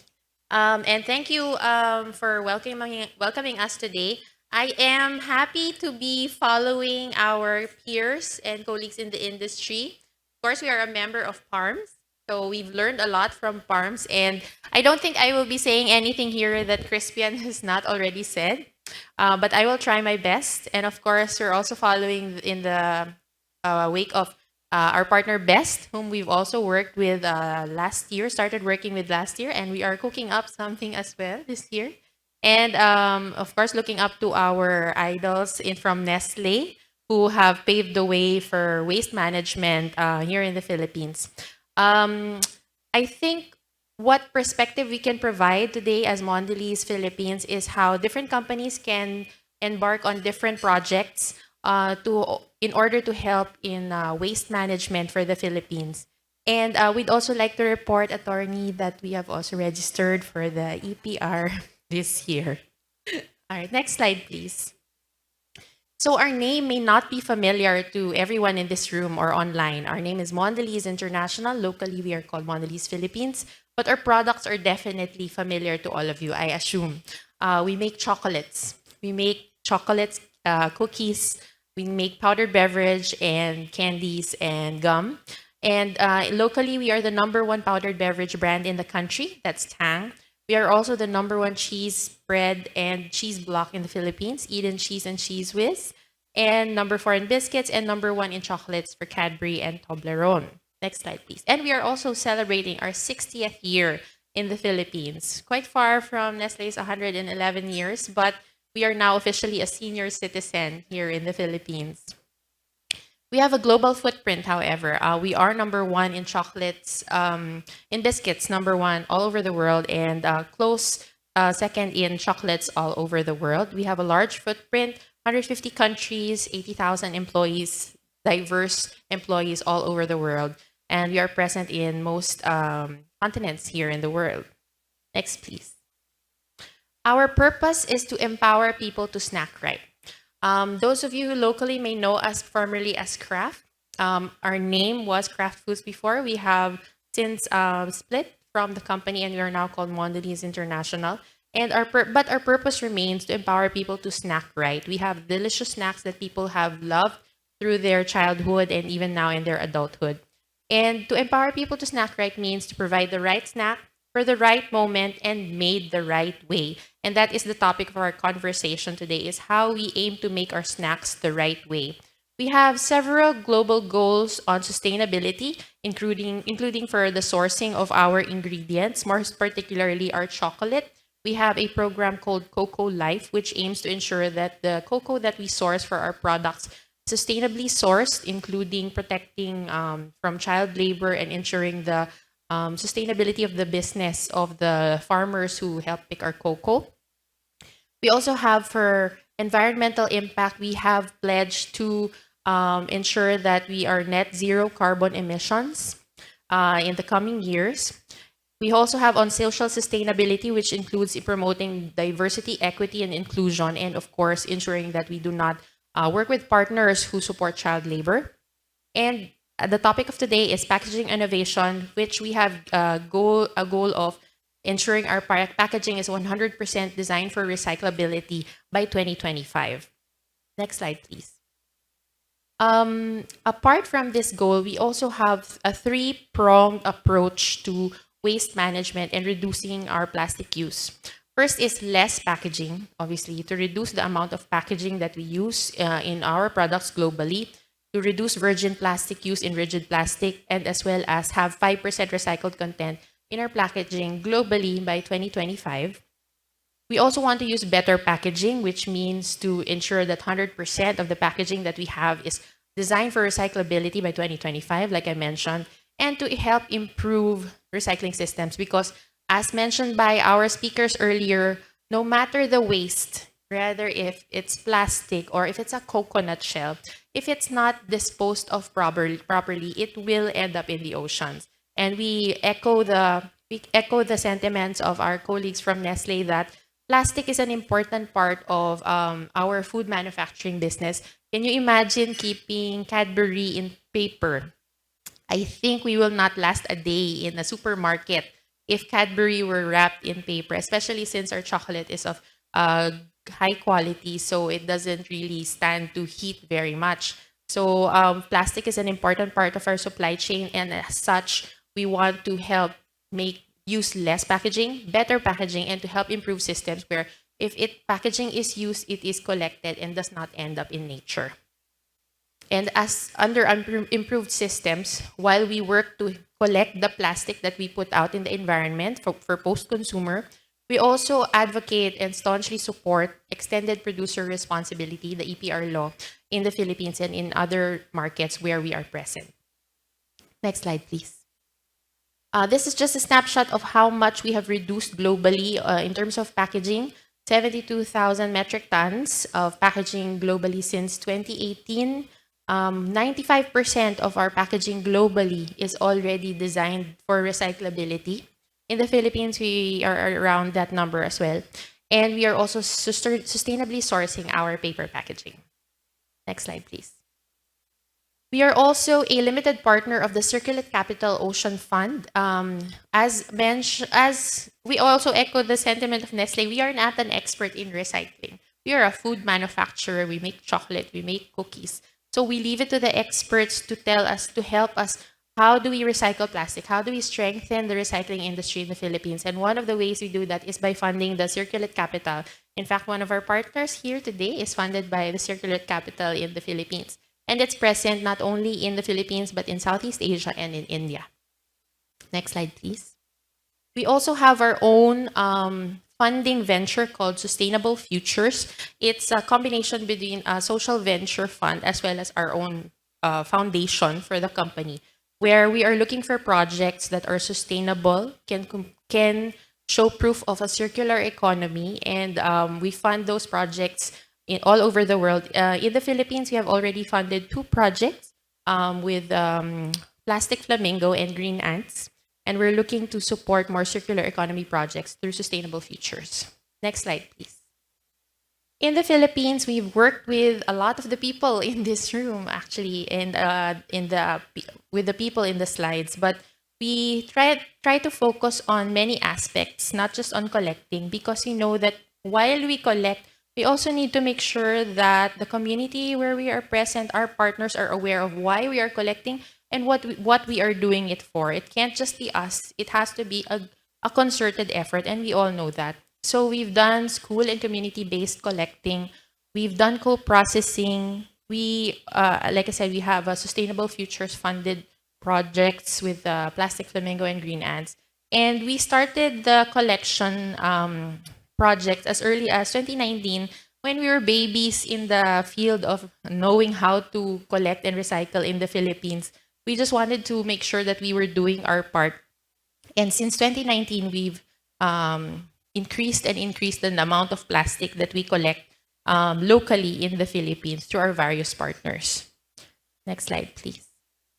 And apart from the collection, we also want to contribute to information because, like we all know, people may want and have that goal to help support waste collection in their communities, but they may not always know how to do it or where to go to bring their plastic. So that's why we're supporting through information campaigns as well. We started working with Save Philippine Seas in 2021. We created a booklet, and that it's also online, saying why there's plenty of plastic in the sea. How did this happen? And it actually points out that regardless of the material, if it is not disposed of properly, it will end up in nature, in mountains, in the ocean. So the important aspect of waste management really is collection. Apart from reducing, apart from improving, it's to make sure that it's collected properly. We also have a YouTube series partnership with Save Philippine Seas and a local channel called Miming and Friends. It's animated. For those who have children, you may know Coco Melon. It's inspired by Coco Melon, and it's made by local animators. They feature characters who undergo this journey of discovering how they can support waste management. Our first episode was launched last year. Our second episode is actually launching next week, April 19, on YouTube. So if you have time, please check it out. Next, please. Sorry, next slide, please. Yeah, there. And in 2023, not only in compliance with the EPR law, but also to really show our support for sustainable business here in the Philippines, we have targeted and are on track to achieve 100% plastic neutrality by collecting 100%, not just 20%, but 100% of the waste the post-consumer plastic packaging that we use in the Philippines. And we are partnering with the Plastic Credit Exchange for this to make it a reality in 2023 and onwards. Not just for this year, but onwards. And we're doing 100%, not just the maximum of 80% as per the EPR law. We were not obligated to do this, but we think that it is just right. It is an objective that we support fully as a business for supporting waste management in the Philippines. Next slide, please. And at the same time, to support our community recycling goals, we will soon inaugurate our facility in Parañaque, a partnership with the local government of Parañaque, to build a recycling facility with the support of Green Ants, where the facility will collect the plastic from the community and turn it into the eco bricks, which was shown in the video earlier by Romel.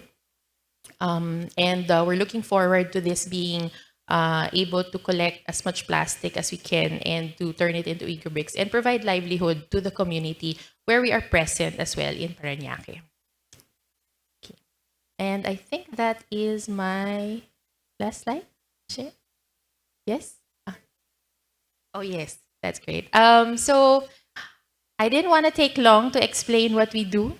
It's pretty simple. We want to use less packaging, have better packaging, and help support improved waste collection systems in the Philippines.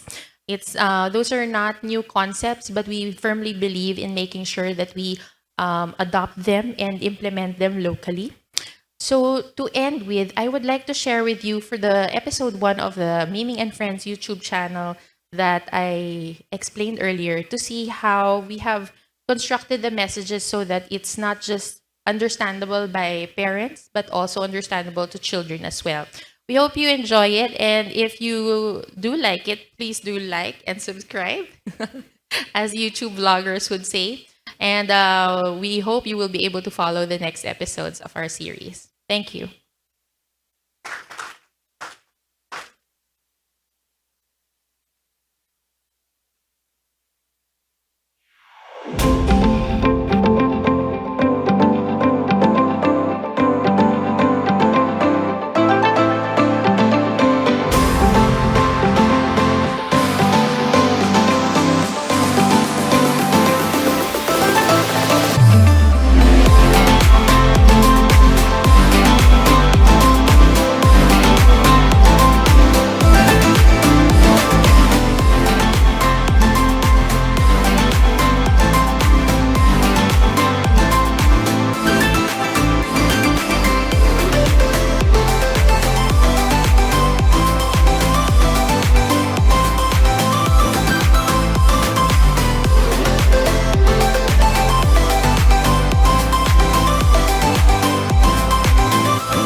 Thank you very much, Mondelez. For our final PARMS member who will be presenting for this morning, we call on Pet Value Philippines. Mr. Joel Patian is the plant general manager, and he will discuss the overview of the bottle-to-bottle recycling process. Mr. Joel.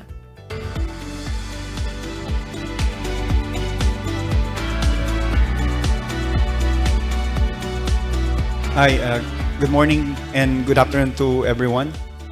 So we are Pet Value, so I'll be discussing the overview of bottle-to-bottle recycling process. Next page, please. Let me tell you about Pet Value. We are incorporated actually with Coca-Cola last 2020, and we are located in Cavite, General Trias. And as mentioned, this is a joint venture between Indorama and Coca-Cola. We invested with this facility 2.28 billion, and our product is recycle PET. And then this company is actually certified by BOI as pioneering status in the Philippines for this state-of-the-art facility, bottle-to-bottle recycling facility. And we're glad that we have this partner, Coca-Cola, who is the active promoter in using this RPET. Let me show you a video which to tell about more about the Pet Value. This is Pet Value Philippines, a pioneering, state-of-the-art, bottle-to-bottle recycling facility. The largest and the first of its kind ever built in the country, ushering in the future for sustainable packaging by creating a circular economy, giving a new, limitless life to post-consumer clear PET plastic bottles, the most widely recycled plastic packaging in the world. Established in General Trias, Cavite, Pet Value Philippines is an industry-leading facility, realized through the joint venture between the world's biggest beverage company and Indorama Ventures, a global leader in packaging solutions, recycling, and cutting-edge technology. This 2.28 billion multi-phased project aims to produce more sustainable packaging innovations, employing in its facilities the safest and most advanced world-class technologies to recycle clear PET plastic bottles through its 8-step process. Pet Value Philippines transforms used PET plastics into new food-grade rPET bottles with a capacity to process up to approximately 2 billion pieces of PET plastic bottles per year. Pet Value Philippines will generate more jobs for Filipinos, promote improved livelihood options in the waste value chain, and create more opportunities downstream, as well as support the circular economy in the Philippines. Closing the loop on packaging in the country, making sure that every bottle matters. The journey towards a world without waste continues here.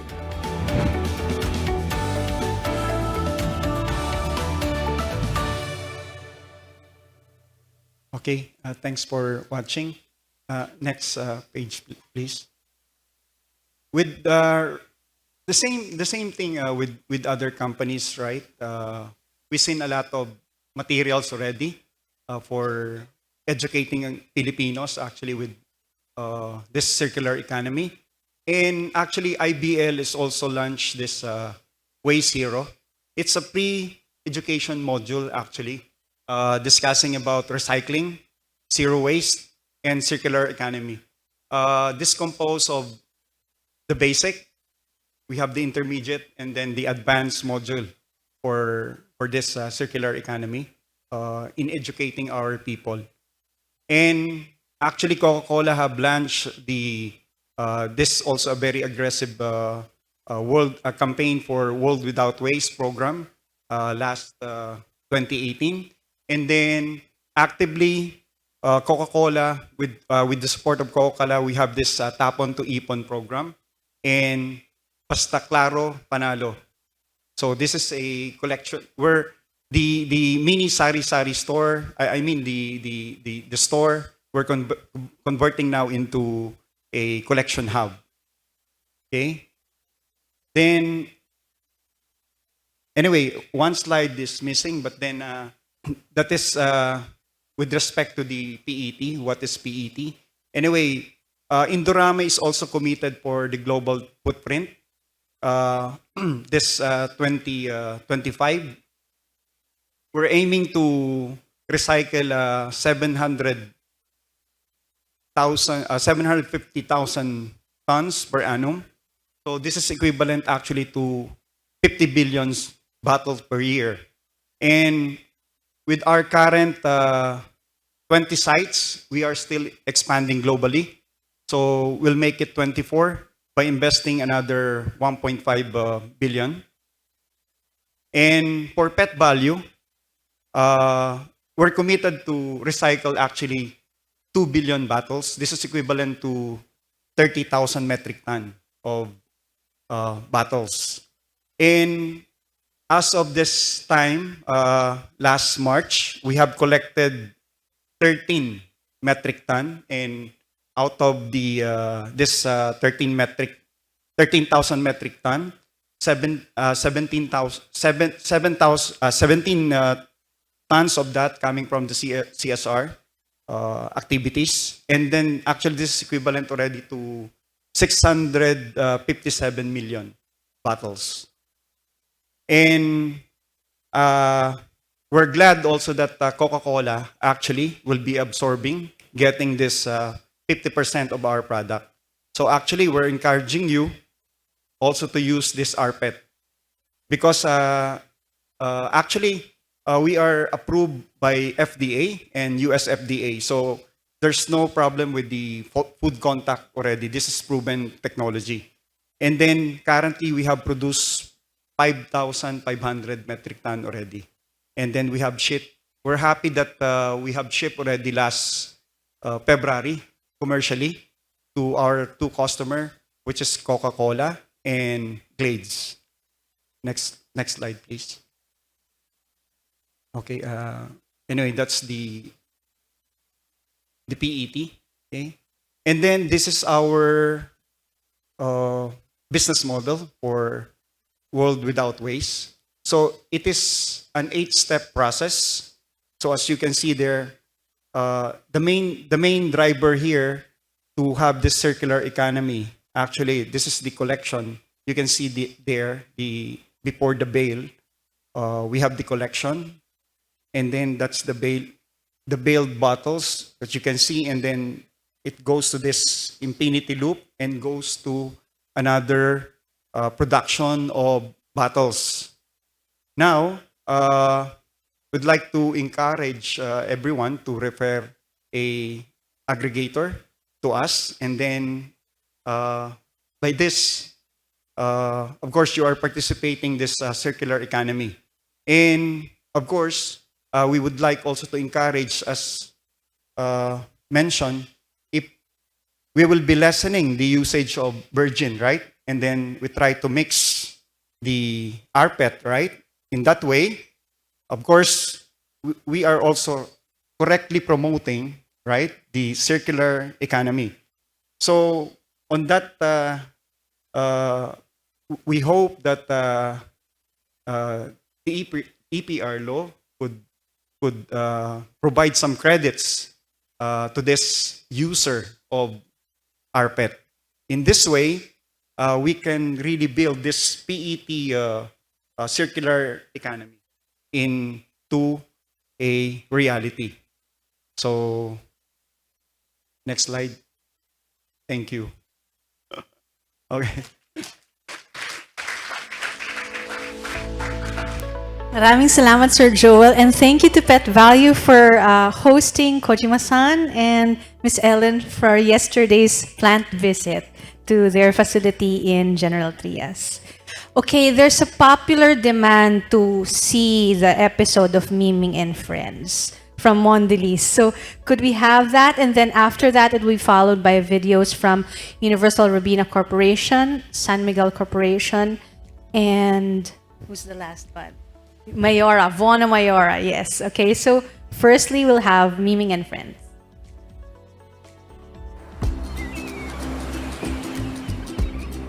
What a beautiful day! Ooh, a pretty shell! And another one! And another! And... Hey, this is not a shell. Yeah, this doesn't look like it's supposed to be here either. Oh no. This is so much. Nahala, this is not good. Oh no!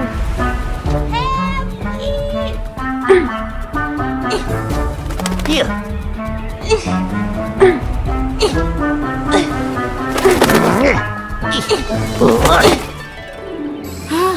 Thank you. Thank you so much. I am Darling the Dugong, by the way. I am a sea cow. Hi, darling. I'm Mimi.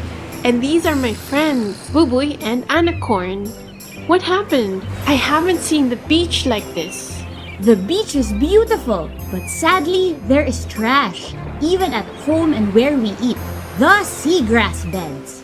Now our health is getting affected by all the garbage. Halaka, this will come back and affect you here on land too. But where do they come from? Everywhere! Our trash comes from many things. From things we don't use anymore to things that people carelessly throw away anywhere they like. Is there anything we can do? I'm glad you asked! If you truly care about the sea, you have to sing the song with me. It's a place we need for life, you see, and we gotta keep it clean. To sort your trash, know your trash. To sort your trash, know your trash. To sort your trash, know your trash. Did you know the Philippines uses different colors to help us sort our trash? Green means biodegradable, nabubulok, like vegetable and fruit peel that we can turn to compost. Blue is for recyclables, reuse them when we can, like plastics, glass, tin cans, cartons. Black is for residuals, hindi nabubulok, like diapers, straws, and tarps. Red is dangerous trash, ask help from mom and dad. Now we did this here, but you must start at home. To sort your trash, know your trash. To sort your trash, know your trash. To sort your trash, know your trash. Green means biodegradable, nabubulok, like vegetable and fruit peel that we can turn to compost. Blue is for recyclables, reuse them when we can, like plastics, glass, tin cans, cartons. Black is for residuals, hindi nabubulok, like diapers, straws, and tarpaulins. Red is dangerous trash, ask help from mom and dad. Help us sort the trash. Let's go.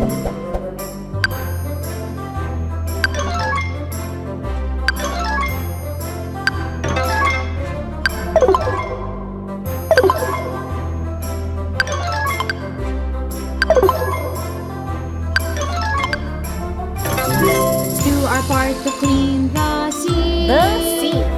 A clean earth and sea makes a happy you and me. That was a lot of trash. Thank you so much. A lot of the trash we see outside starts from the trash at home. We must all be more mindful of our trash and where to throw them. Yes! Now that we know how and why it is important to sort trash, wait till I tell you what we can do with them next. Ooh! Can't wait! We hope you enjoyed this special episode brought to you by our friends from Mondelez International and Save Philippine Seas. And remember, to sort your trash, you need to Know your trash! Sort your trash and stay clean, everyone. Bye!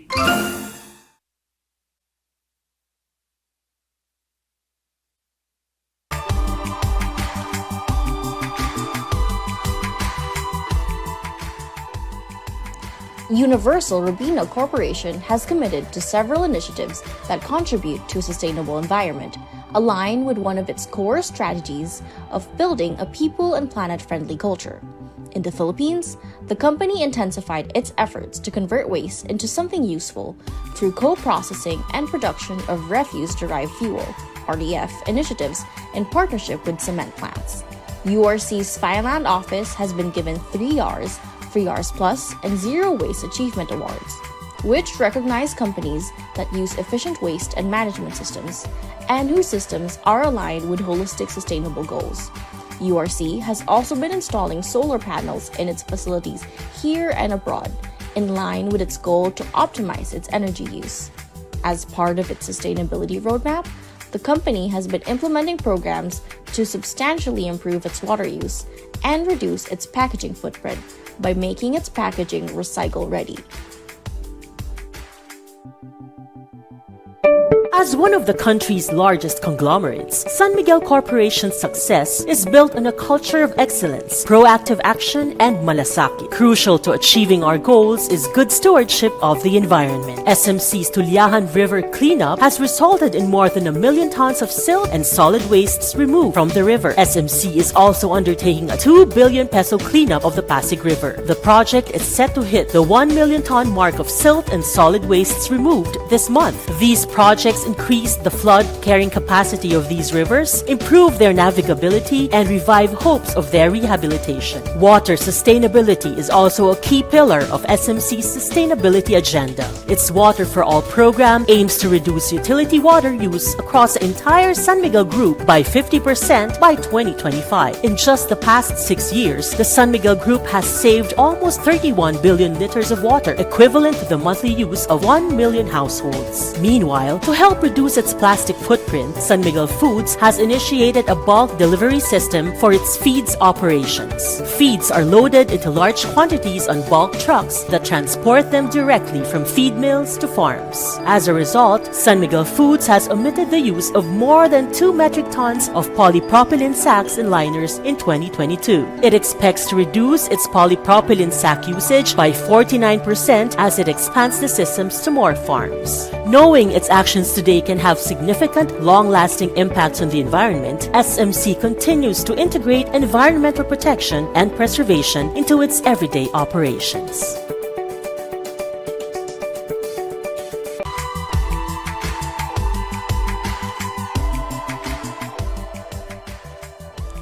Vono has collaborated with companies and sustainable groups for initiatives that benefit not only their consumers, but city commuters as well. In partnership with Green Ants Builders, they upcycled shredded plastic into bollards, which have been donated to the city of Pasay to be used as markers to cordon off bicycle lanes. They are also working with the Plastic Credit Exchange for an incentive program for sari-sari store owners in the city of Manila. Under this program, residents and communities in Barangay 651, District 5, Port Area in the city of Manila will have access to a waste management system. PCX provided the micro-enterprise with a refurbished container van and manual baler, which will be used as storage for the collected plastic waste. Meanwhile, Vono aided in identifying a partner sari-sari store owner, and through PCX, educated them on the proper handling of amassed plastic and facilitating the monetization of plastic waste. The partner sari-sari store owner, in turn, collects neighborhood waste and ensures their proper disposal in the provided container van.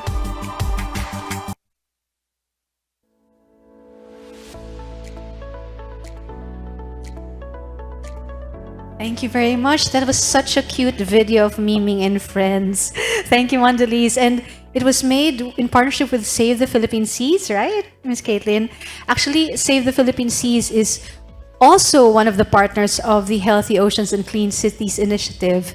And to give a presentation on that project, we welcome Engineer Voltaire Acosta. He is the program manager of the Healthy Oceans and Clean Cities initiative under the United Nations Human Settlements Program, or UN Habitat. Synergies between local governments and the private sector. Engineer Volt.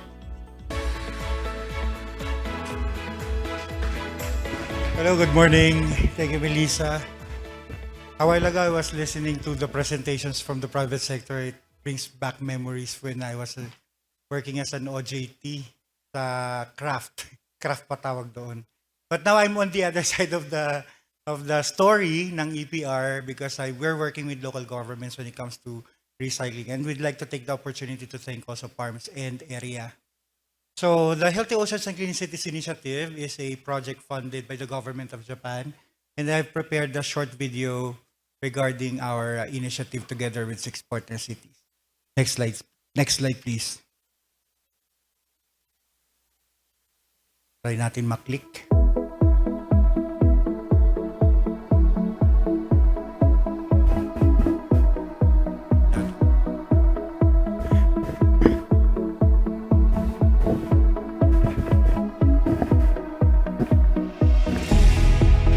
The overarching goal of the NPOA-ML is zero waste to Philippine waters by 2040.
So thank you for the next slide, please.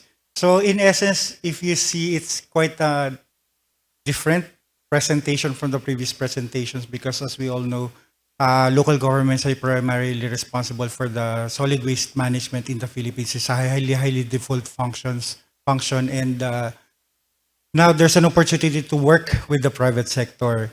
So that's also what we are eyeing nowadays. But just to tell you the story, these are the things that the partner cities have undertaken over the past few years. Starting during the peak of the pandemic in April 2020, that's when our project started. So what we did was we worked with the 6 partner cities of Calapan, Manila, Cagayan de Oro, Legazpi, Ormoc, and Davao. First with waste generation and leakage assessments because it's difficult to really address what you actually don't know where you are. So it's more of a combination of both WACS, the Global Waste-Wise Cities tool that measures SDG 11.6.1, and an estimation of how much waste actually leaks into the riverine and marine environment. So they were able to do that. Next slide, please. But along the way, we also had another baselining, which is the CAPS baselining, knowledge, attitudes, and practices, because I saw in some previous presentations about the key to actually recycle and divert waste is actually starting from collection or segregated collection. So we also wanted, our city partners wanted to know actually how are the communities and the residents and commercial establishments practicing this? What would be their driving forces? And we did not actually design the questionnaire in a form that, you know, is segregation, do you practice segregation? So we really designed the question in such a way that the last time you went shopping, did you bring your own eco bag? So something like that. So that served as one of the starting points for discussions. Next slide, please. Before we also came, we already took stock of existing initiatives because our partner cities are not starting from scratch. They already had lots of initiatives. And since this forum is about private sector, we just pick some examples of the existing ones that they actually already are doing. So for example, in our MOOC, they showcased about partnership with Chuchi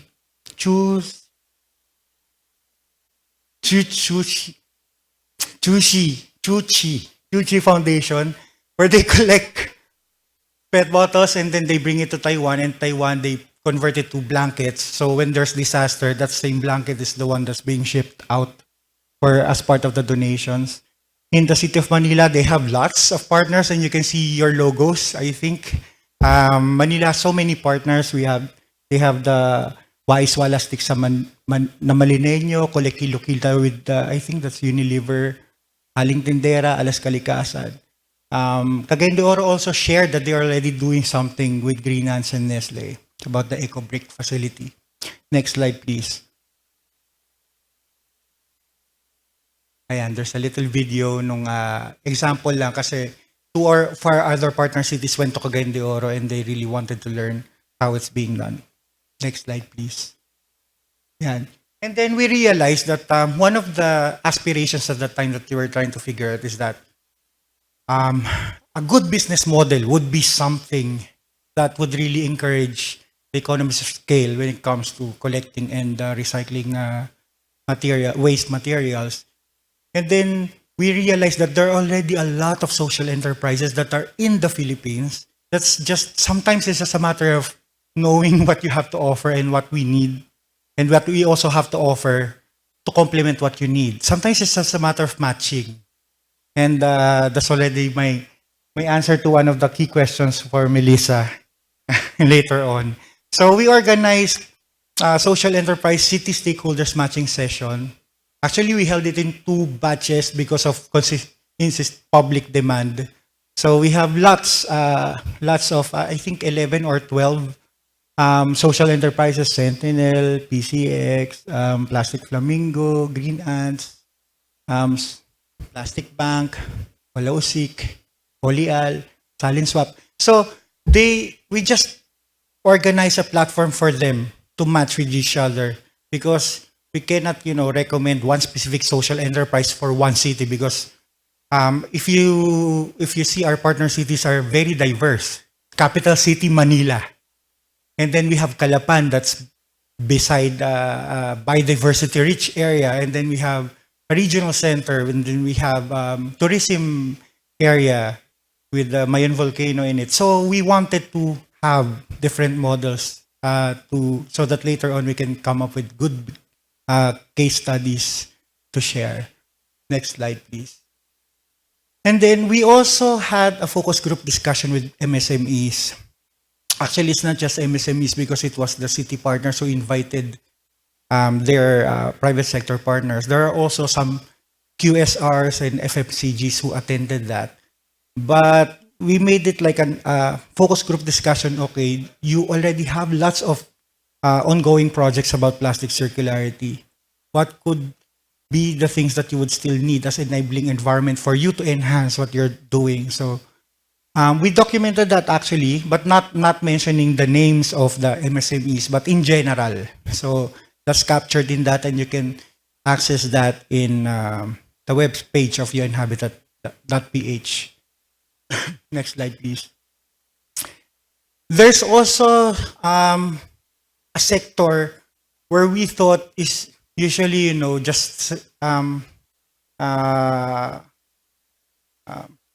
just being invited every time, but not in a meaningful way for them to participate, and it's the youth and the young programmers. So we organized our Plastic 3 Hours e-hackathon, and I think Nestle and Union Bank and Aboitiz were the partners in this case. So we invited the young people and programmers. No one knows from the programmers about plastics and marine pollution and anything.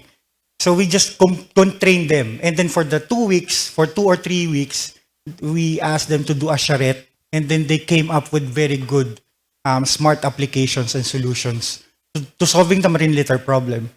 And that also bridges the generation gap because sometimes I thought I know all about waste management already because I've been working on waste management for 20 years. But it seems that, I don't have much of the millennial mindset, and they do.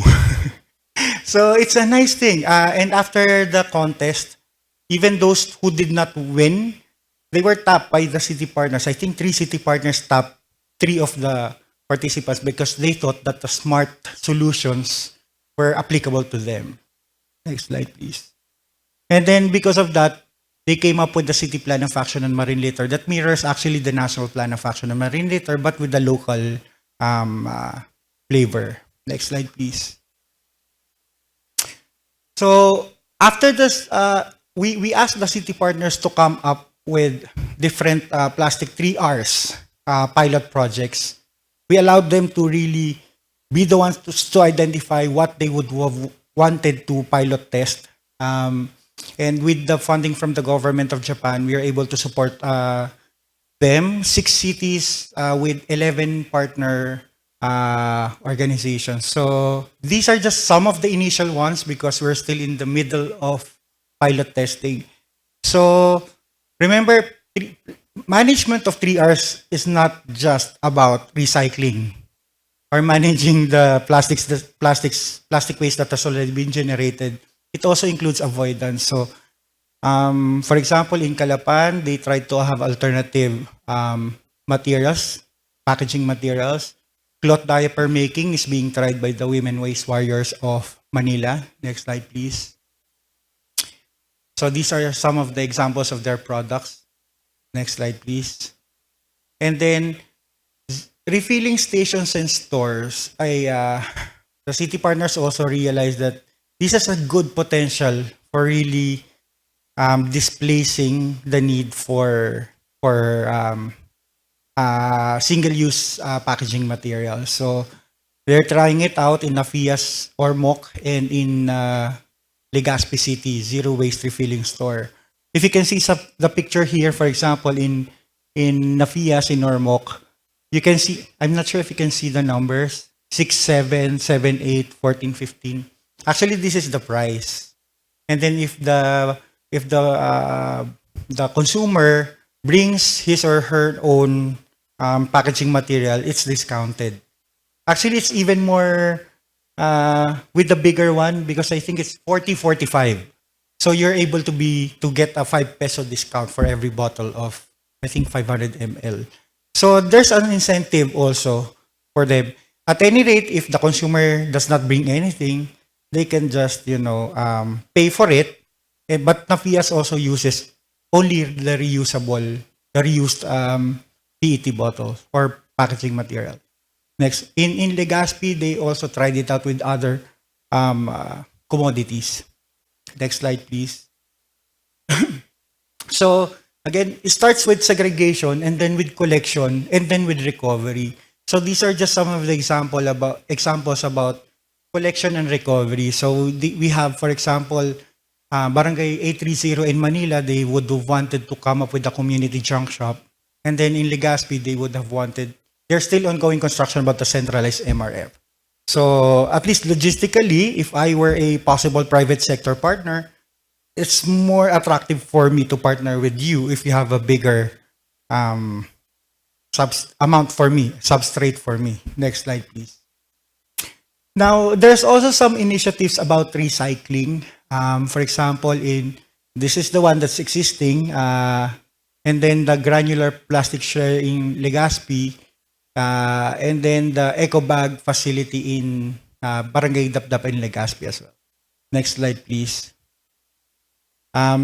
These are still ongoing construction, but these are recycling facilities, one for the hollow block making and the other for the brick making, both in Davao and in Manila. Next slide, please. There are also some technological solutions that they are doing, which is one is the marine litter hotspots mapping as part of baselining and as part of monitoring if any of their initiatives actually make a difference. There's another one, of course, trash trap. It's not really the priority because it's not much of a 3R, but it's still needed. So if you can click about the smart waste vehicle tracking system in the middle, please. There's a video there. Yeah. So Legazpi, for example, is now doing a smart monitoring of their waste collection vehicles, and they're integrating also their app for the recovery of plastic packaging waste into their centralized system. It's still ongoing, but they already had a prototype of the initial. So yeah, so they would have wanted to enhance waste collection by tracking it, and also there's also a logging in of how much plastic waste is available in their area. And this also features the nearest MRF where the residents can bring the materials to.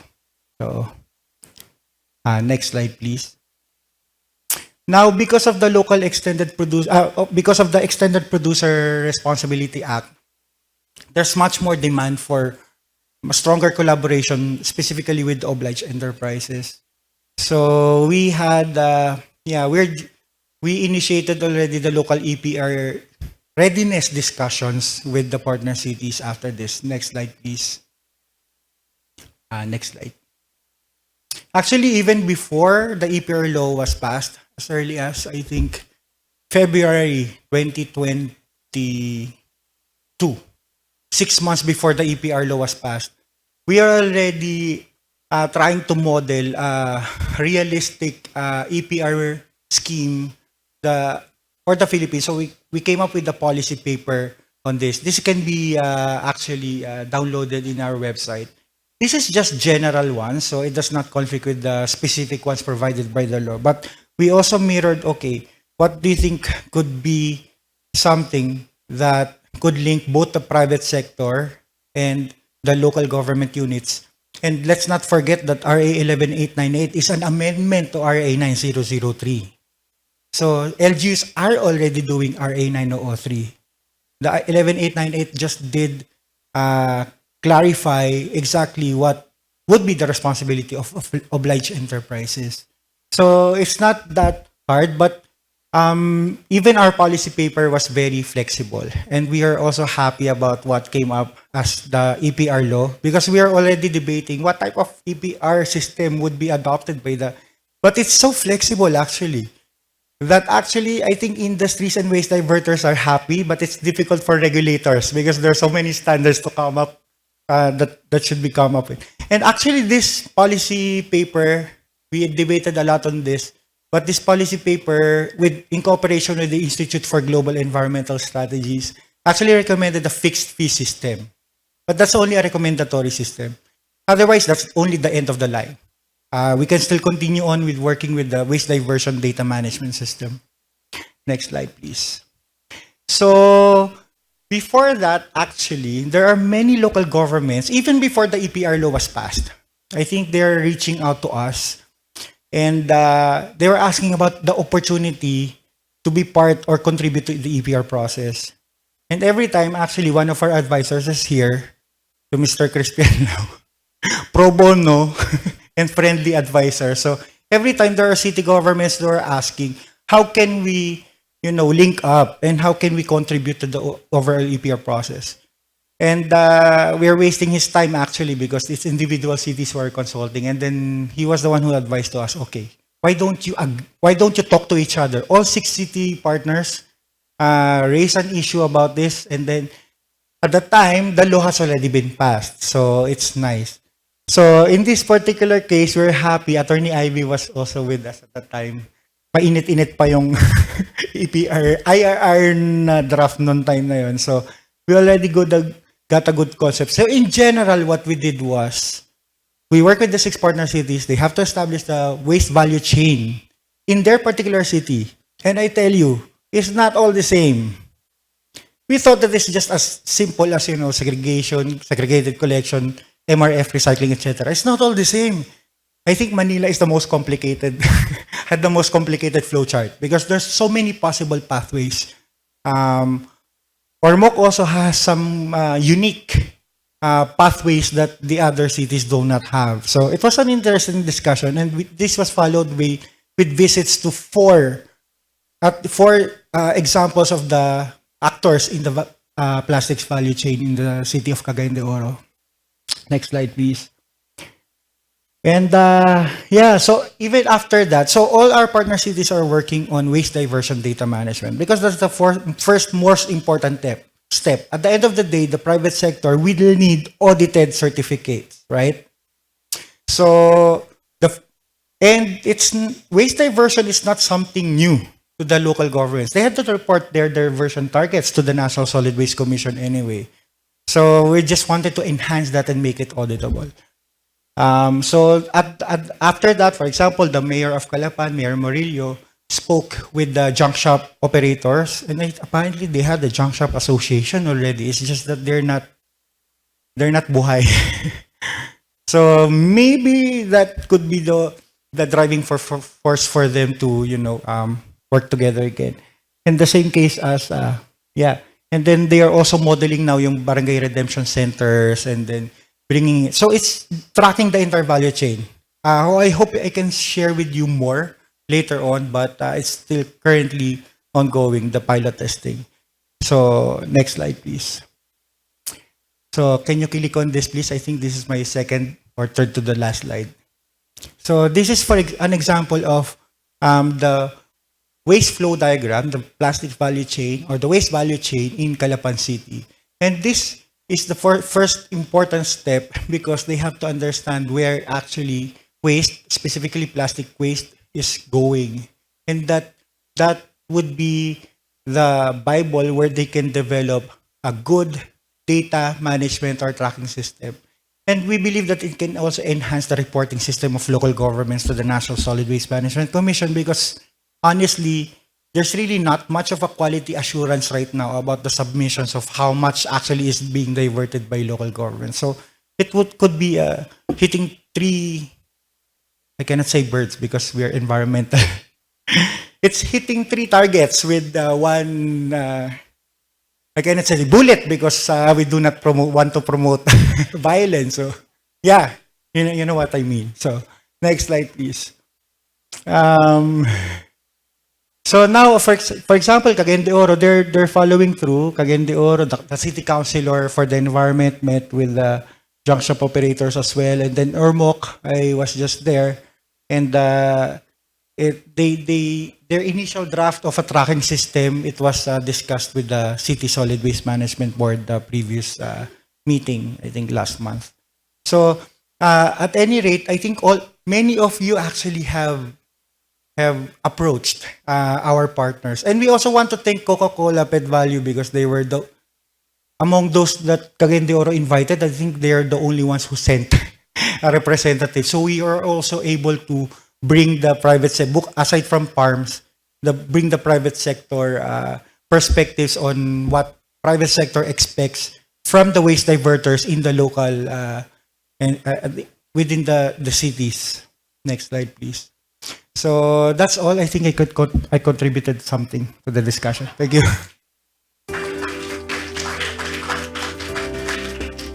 Maraming salamat, Engineer Vogt. You contributed a lot, and I'm also happy to have been part of the Healthy Oceans and Clean Cities initiative under the IGES team. It was a project that started during the pandemic, no? We did all of those things during the pandemic season, and we're wrapping up September this year. So this will be, we have extended the project. Thank you, Sir Vogt. And last but not the least, I'm happy to introduce to you a person from whom I first heard about EPR 16 or 17 years ago. Yeah, when I was starting as an environmental consultant. I'd like to introduce, it's my pleasure to introduce Mr. Michikazu Kojima. He's the Senior Advisor of the President on Environmental Issues from the Economic Research Institute for ASEAN and East Asia. He will present about the effective policy implementation in the ASEAN region to reduce plastic. Kojima-san.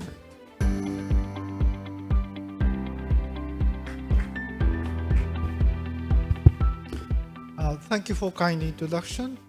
My name is Michikazu Kojima. I'm a senior advisor in the Economic Research Institute for ASEAN and Asia, in charge of the Regional Knowledge Center for Marine Plastic Debris.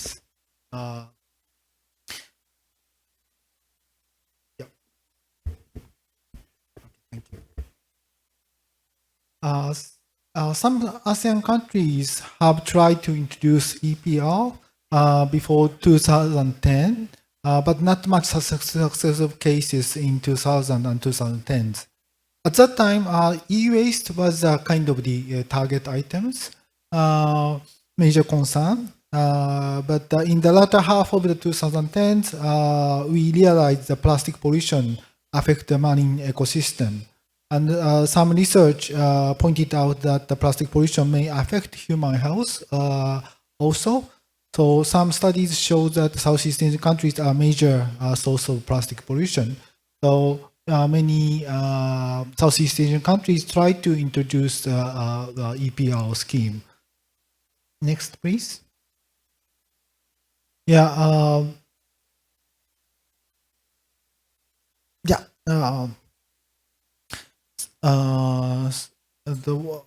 One of the important measures is to apply EPR, Extended Producer Responsibility.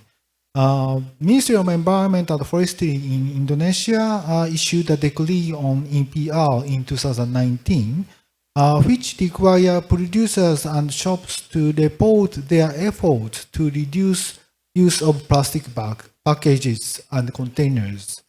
The decree did not have mandatory reduction rate or a recycling rate, but the ministries may publish the ranking or the the rating to the individual kind of company's effort to reduce plastic packaging and container. Vietnam revised environmental protection law in 2020, which also mentioned EPR. In current schedule, EPR will be applied to packaging batteries and tires in 2024, and expanding targeted item waste gradually, like automobiles and others. Next, please. Singapore applied EPR to e-waste in 2021, and also they prepare the kind of the introducing the EPR in the future. So they require the kind of a mandatory reporting of the use of the package and container. So it will be a kind of basis of the the target kind of the statistics on the EPR. Philippine enacted the regulation in 2022, and in this year you had the kind of the issue the implementing regulation. So it become a kind of an implementation stage, I think. And Thailand and Malaysia also are interested in the EPR policies. Next, please. To understand the EPR schemes, we should understand some points. First one is types of the responsibilities, such as physical responsibilities, such as achieving a certain recycling rate or collection rate, and the financial responsibility and the information responsibility, such as labeling and others. EPR scheme emphasizes the importance of the role of the responsibility of producers, but some other stakeholders should be involved also. Consumers should have a conduct source separation program, or government should monitor and evaluate the progress of EPR scheme. So it depending on the kind of design of an EPR scheme, kind of responsibilities and some other activities might be put on the different kind of stakeholders. Next, please. In case of Japan, we enacted the Container and Packaging Recycling Act in 1995. EPR was applied to PET bottles in 1997, and EPR was applied to other plastic container packages in 2000. Most of the local governments are collecting packaging and container waste separately from other waste at the time. So the collection of the waste packaging and containers is responsible for the local governments. So that is a kind of a scheme in Japan. So next, please. Yeah, EPR scheme of packaging and container waste of Japan allow flexibility in collection and recycling mechanism. The major route is a designated body route. It's the right-hand side. Designated body route is Japan Container and Packaging Association managing the recycling scheme, which has a contract to recyclers. So they have a kind of tender system. So the association make a kind of tenders, and depending on the price, they give the kind of the recyclable materials to the recyclers. And another collection route is own collection route by local government. The difference between designated body route and own collection route is the local governments can contract with directly to the recyclers. If in some cities, city government may want to send their recyclable waste to the local kind of recyclers. So such kind of the contracts can be allowed. So this is a kind of second route. And another one is a kind of the self-collection route in which producers collect their package and container waste and recycle it. The one of the example is next one, please. One of the example is one of the example is polystyrene paper tray. For sashimi and sushi, supermarket use this kind of polystyrene paper kind of tray, PSP tray, and these trays were collected in the shops. I mean, the consumers bring their kind of waste PSP tray when they buy something in the supermarket. Then there are some kind of box to collect the tray, and producers deliver the new tray to the supermarket. They bring back the used one, the waste PSP tray.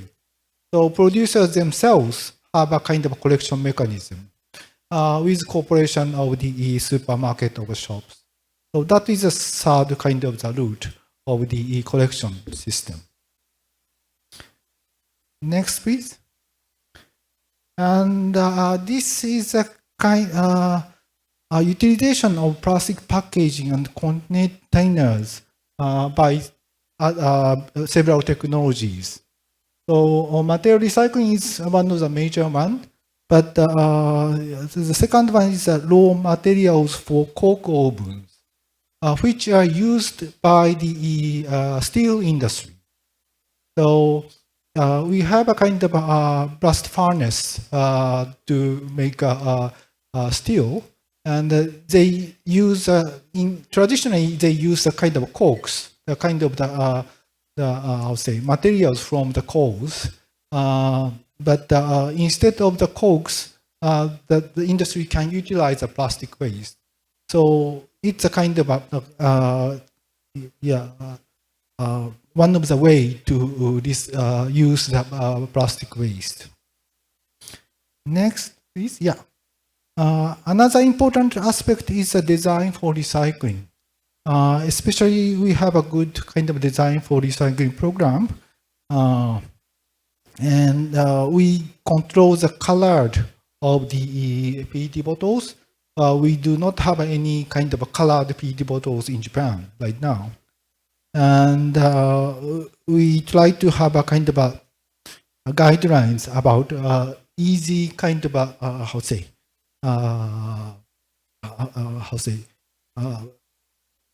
taking out the kind of labeling. So we should have a kind of perforation to easy to remove the label. Next, please. So best practices on design for recycling is a voluntary guidelines for the design of PET bottles developed by Japan's Council for PET Bottle Recycling. So maybe you can check the kind of English website about their kind of voluntary standards on design for PET bottles.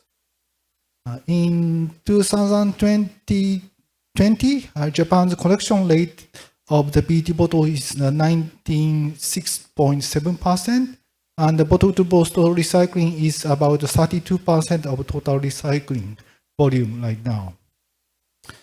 So I hope you can improve such kind of recycling rate also.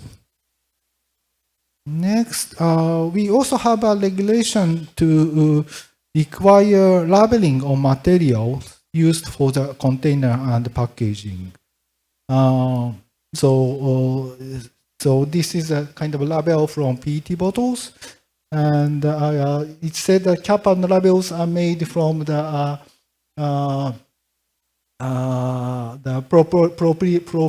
propylene, and the label is made from polystyrene, and the main bottle is a PET. So such kind of information is put on the labeling.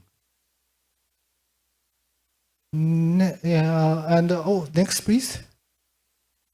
In addition, Japanese government and industries try to make some standard for recycled products. Some recycled products may not satisfy the conventional industrial standards, so we need some recycled products need a kind of standard for recycled products to make sure the quality of the products. So Japanese government supported to establish some industry standard for recycled products also. And Japanese government also have a green procurement program, so they can utilize these kind of standards for to make a kind of public procurement program. Next, please. Yeah, these are kind of examples of products. And the next one, please. And we have also the producer responsibility, expanded producer responsibility for e-waste. The e-waste is totally different kind of scheme. So basically, the shops, this program, this regulation focus on TVs, air conditioner, refrigerator, and washing machine are kind of big home appliances. And the collection point is a kind of a retailer, shops. They deliver the big home appliances to the house, then they take back the old one to collect. So we have such kind of a collection system. We don't have a kind of a unified kind of a EPR program.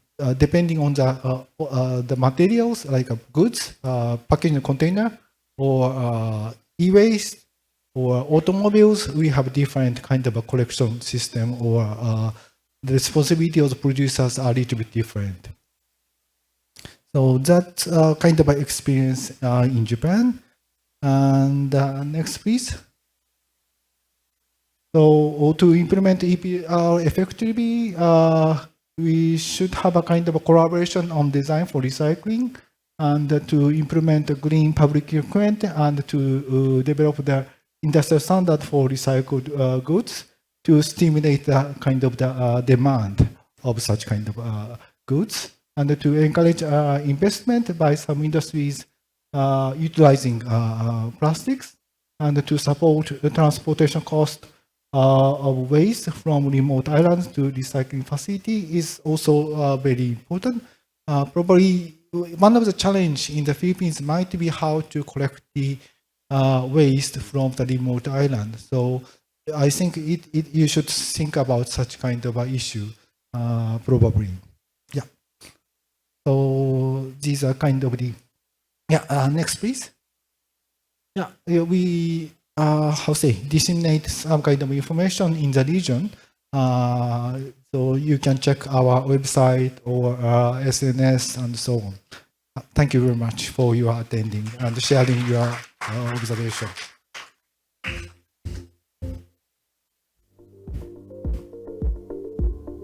Domo arigatou gozaimashita, Kojima-san. Thank you very much. And thank you to the webinar audience who are sticking around with us. Hello. We have seen your questions and we are ready to answer them. So for the next part of our program, we'll invite our speakers to the front because this is the question and answer portion as well as the panel discussion. We will also like to invite our representative from GIZ, Ms. Ariane Adol.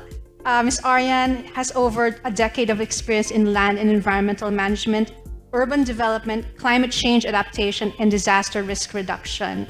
She is currently serving as the technical advisor in sustainable solid waste management and circular economy for the Reduce, Reuse, Recycle to protect the marine environment and coral reefs, or 3R Pro-MAR project under the German Society for International Cooperation, or GIZ. So she will also join the panel discussion. So please, our speakers, we're inviting you to on stage. All speakers, please, on stage. And we will also be having our question and answer portion.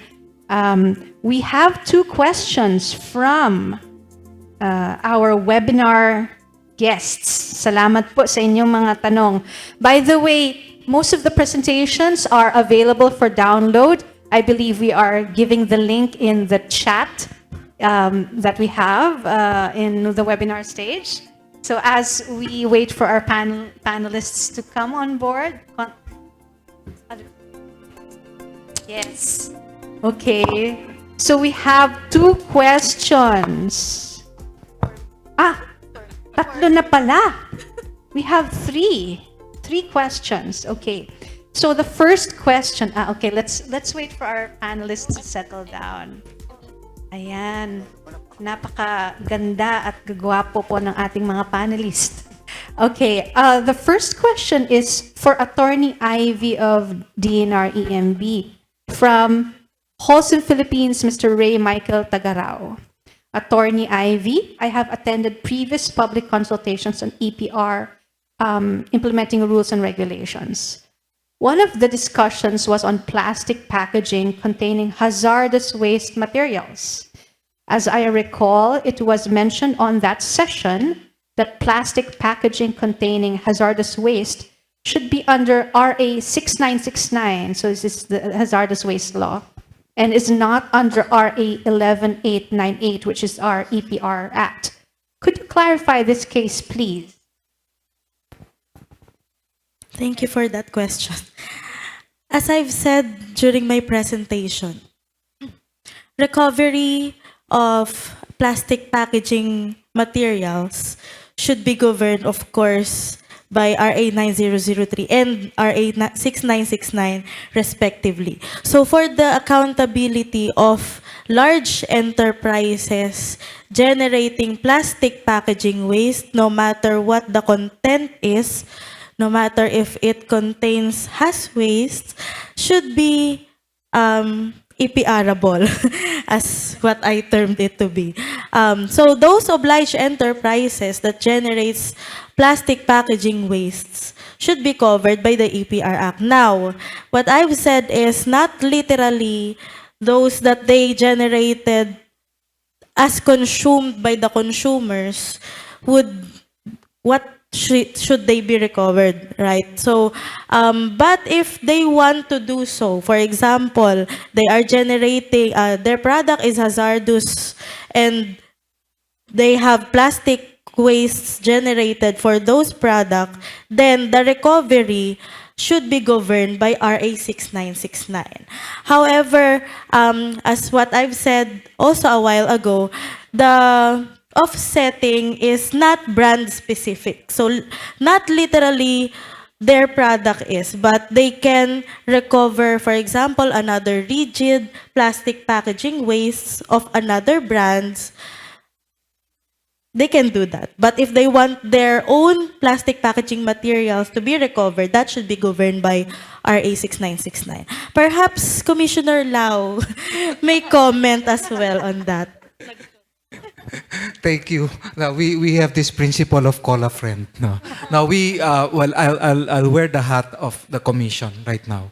I think the law is very clear on what is covered under EPR. it states that plastics packaging. It does not give an exemption on content. However, the law is also very clear that you recover the equivalent amount, as I presented earlier. Rigid to rigid, flexible to flexible. It does not say hazardous to hazardous. So if you put packaging that contains hazardous materials in the market, you still have the option to offset it to an equivalent non-hazardous rigid packaging by principle of law, if you want. Okay, but it would be better, because I've talked to a lot of pesticide manufacturers, they are now creating a recovery program so that that hazardous component is recovered back so that it will be properly treated.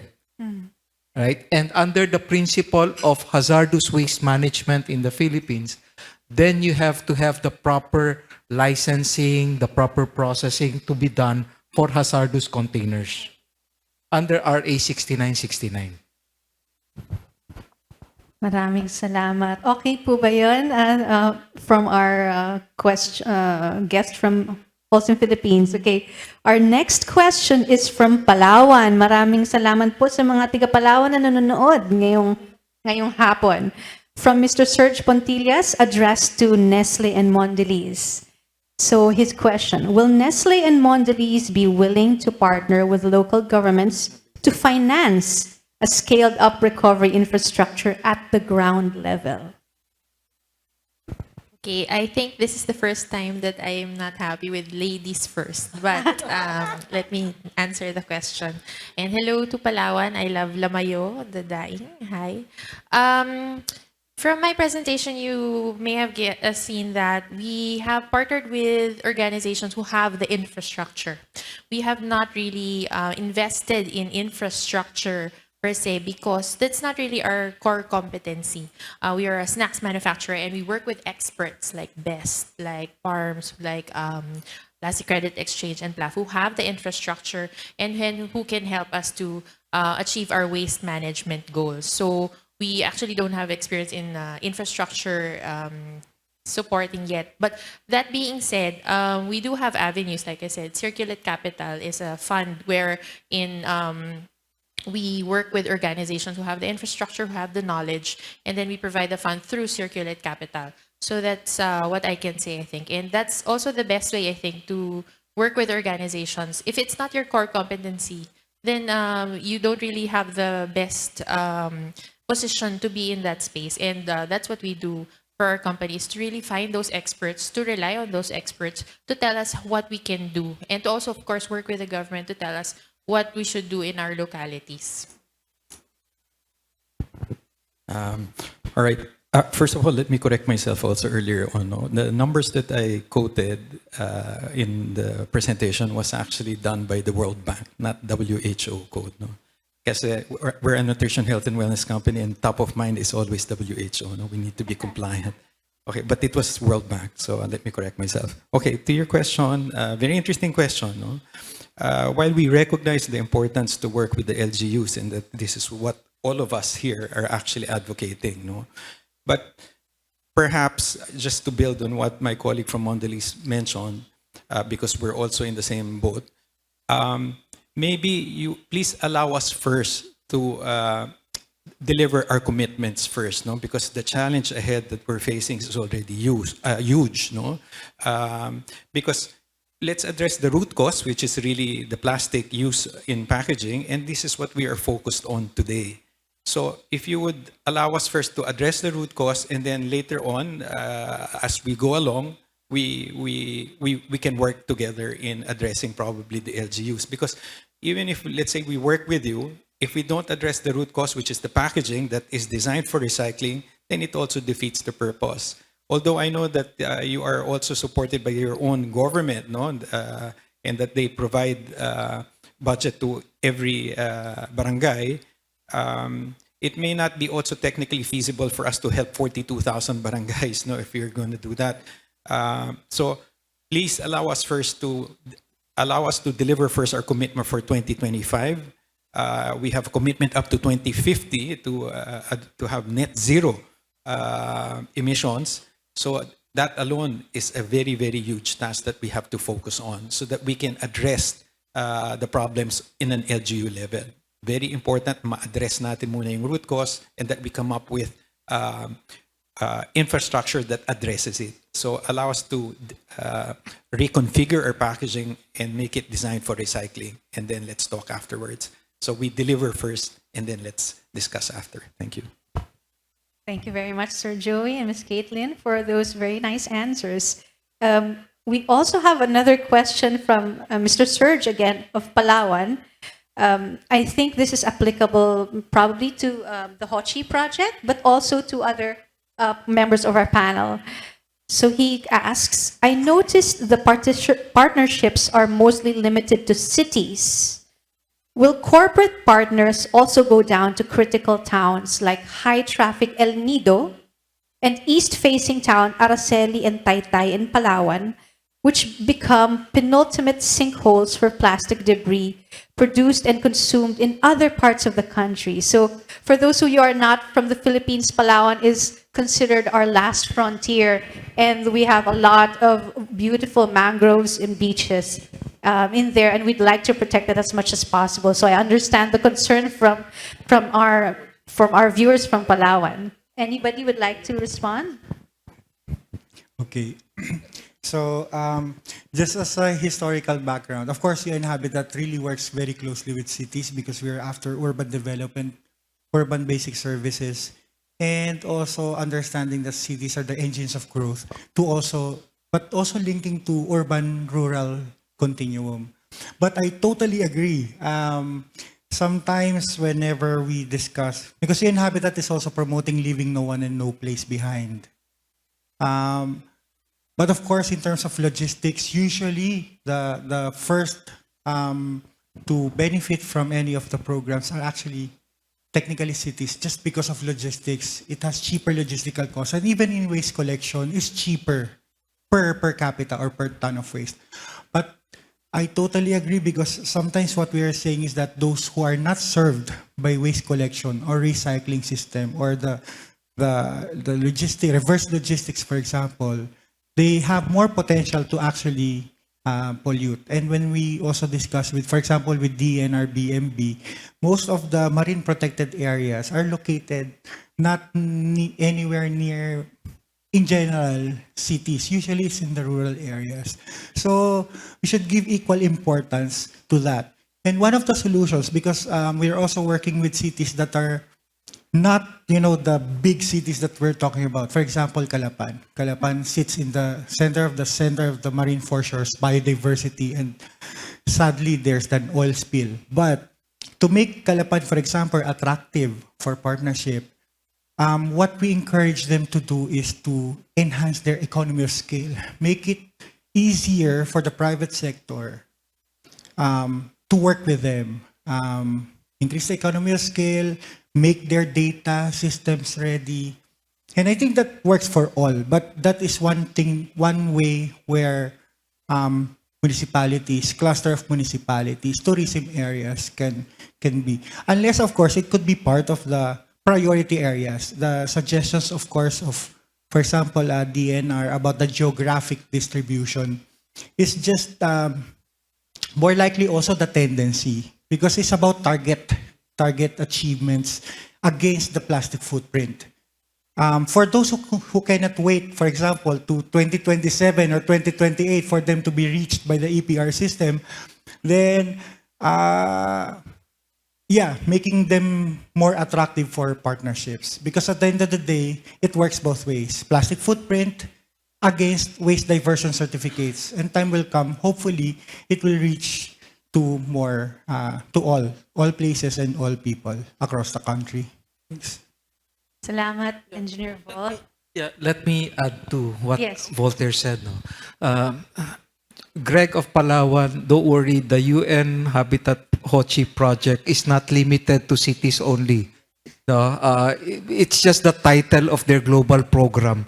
I sit there as an advisory board. No? So I would understand this. Now, what's happening now is that the project is focusing on EPR readiness of LGUs. as I showed earlier, the LGU plays a critical and an important role in EPR. And EPR, as envisioned by the law, has the potential to provide that funding mechanism for recovery efforts on the ground to work. Now, does Nestle, Mondelez have to go there and set up their facilities? Unless you have your economies of scale for us to put up facilities, recycling facilities, that will never happen, I'm sorry. Right? Because you do not have enough plastic waste for us to process from a recycling point of view. However, the role that the LGU needs to play is to implement what has already been provided under RA 9003. Avoidance, segregation at source. Why segregation? Because we need your feedstock to be as clean as possible. So from the upstream side, we are making the materials more recyclable so that there's value to it. Your role has to be being able to make your MRFs operationalize. No, not just for show. I've seen a lot of MRFs that are there. Even if we fund MRFs, even if industry funds MRF, what is our assurance that you would be able to run the MRFs? No? Even government, even DNR has funded a lot of MRFs. No? So at the end of the day, you will meet your diversion targets. Focus on the potential credits that you can earn so that you benefit from EPR. You do not have, don't wait. Okay, don't wait until 2028 until you are reached by EPR. Prepare your city, your municipality to be EPR ready so that you are presenting yourself instead of waiting for someone to get there, make yourself ready and you have enough resources and businesses within your areas to partner with them. Okay, don't go to the big brands, go to the businesses that are in your locality. The hotels, the tourist destinations, these are the people that you should partner with because they're the source of the waste. And they would be able to help you. Thank you, Sir Chris. And yes, Ms. Aryan of GIZ, 3R Promar will also have inputs on the question. GIZ is also a partner of ERIA, RKC-MPD. Hello, magandang tanghali po sa lahat. I'm Ayan from GIZ, and right now we have the Reduce, Reuse, Recycle project for marine protection of marine environment and coral reefs, or 3R Promar. And I would just like to piggyback on the responses of Mr. Crispin Lau and Mr. Voltaire Acosta. So the 3R Promar is focused on 4 countries, ASEAN member states: Vietnam, Indonesia, Philippines, and Cambodia. So Cambodia and Vietnam more on the Mekong River. So dun sila sa river. And for Indonesia and the Philippines, it should be remote island setting. So we hope that at the end of the project, there will be best practices, lessons learned that can be scaled and also shared at the regional level. So Palawan is a tourism-rich area of the Philippines, and our pilot is Guimaras. So it's province. It's composed of 5 municipalities. So indeed, yung problem na sinasabi ni Mr. Lau na yung economies of scale, kahit ako yung business owner, it would be very, I would be very hesitant going to the remote islands if kokonti lang naman yung volume na pwede kong ma-recover or ma-process. So it's a great problem. And we hope na at the end of the 3R Promar project, this kind of challenges will have like, perhaps there's a silver lining. Perhaps there is just a collaboration, and like what Engineer Acosta said, that perhaps there's just mix matching na kailangan gawin. So we hope that the lessons learned of this project will be will have some revelations for island settings, especially tourism sectors like dito kasi sa mga like sa island ng Guimaras, wala naman talaga siyang mga malalaking industries or commercial entities. Mostly nasa Iloilo siya. So ang marami dito more on sa tourism like hotels. Pero I mean these tourists really they generate a lot of waste, right? So what can be done, and how can the hotels and the private businesses and in the tourism sector can be involved? So I hope na at the end of the project, this will be more enlightened, and we'll have lessons learned that can be shared as well to other island settings like the Palawan. Thank you, Ma'am Arian. We actually have a handout on the 3R ProMar program of GIZ.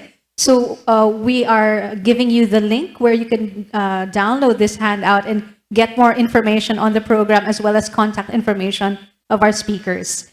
There are 2 questions. Well, there's one for DENR.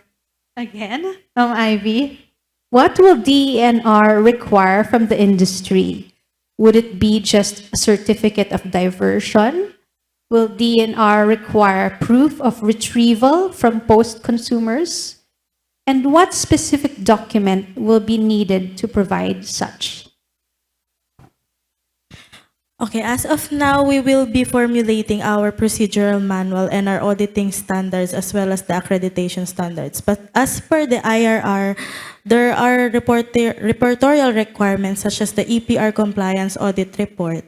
And with that, after diversion, your waste diverter should issue a waste diversion certificate. So as of now, those are the reportorial requirements needed per the IRR. But pending the formulation of our procedural manual, there may be other reportorial requirements that may be needed in the future.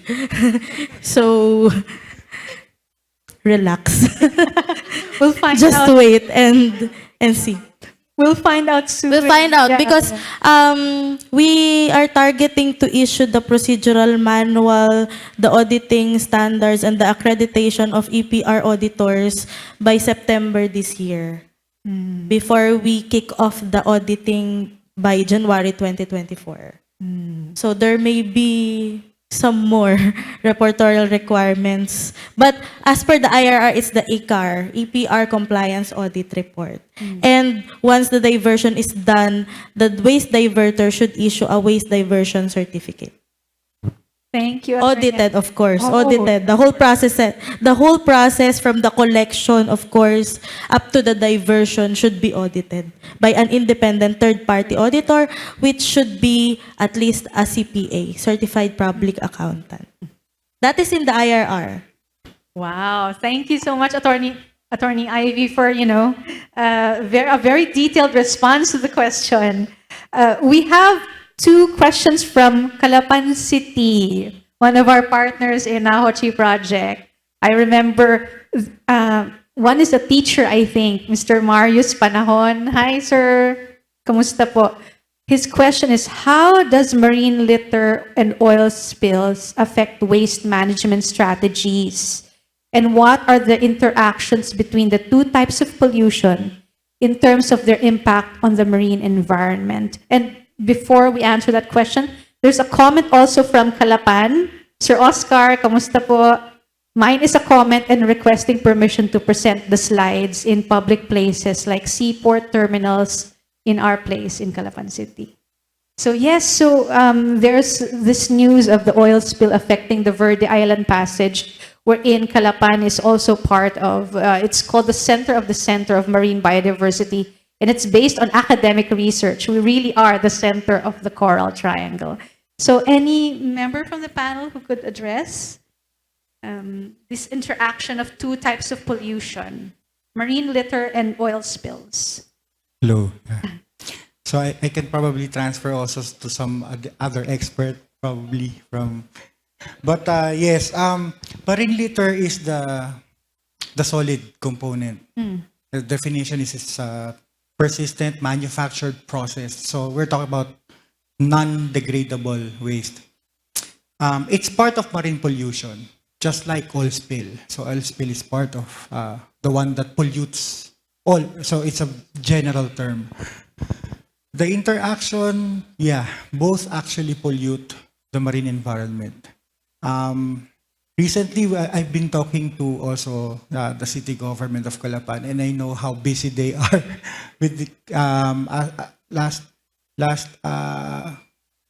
week of March. At least, I think there are already signs of oil slicks in the island off the coast of Calapan, and there's some. What actually the city government, I think, if I remember correctly, is monitoring is for the oil slick to come upstream the river, upstream sa river, kasi there are already signs that fishes are covered sometimes by oil slick. But of course, it depends on the flow, the tides, etc. What I see is that there's a direct interaction there because, for example, what I understand is that what they use in oil dispersal was emulsifying it. So there's also a challenge in that because it converts to smaller particles. But there are so many support that the city government is receiving. For example, the indigenous way of absorbing the oil slick, I think made of coconut husks. However, the disposal of that, because that's already hazardous. Because oily waste is hazardous. If it contaminates ordinary oil husk, it has to be managed in a way through the RA 6969 stream also. What was the question? So I but guess yeah, the interaction. these are both marine pollution and at the end of the day, you have to take it out, the oil slick. And I think the one in charge with the oil response is two major national agencies. It's the National Philippine Coast Guard and the NDRRMC. And of course, the municipalities who are working together, especially those that are being affected now by the oil slick. Yes. I remember Sir Marius is, I think, associated with the local government of Calapan or is teaching in the public schools in Calapan. Kojima-san, you have additional? Yeah, it is not the case of the oil spillage, but in case of the PET bottles, which used for oil, is not for the, adequate to the PET bottle recycling program. So it's exception. The PET bottles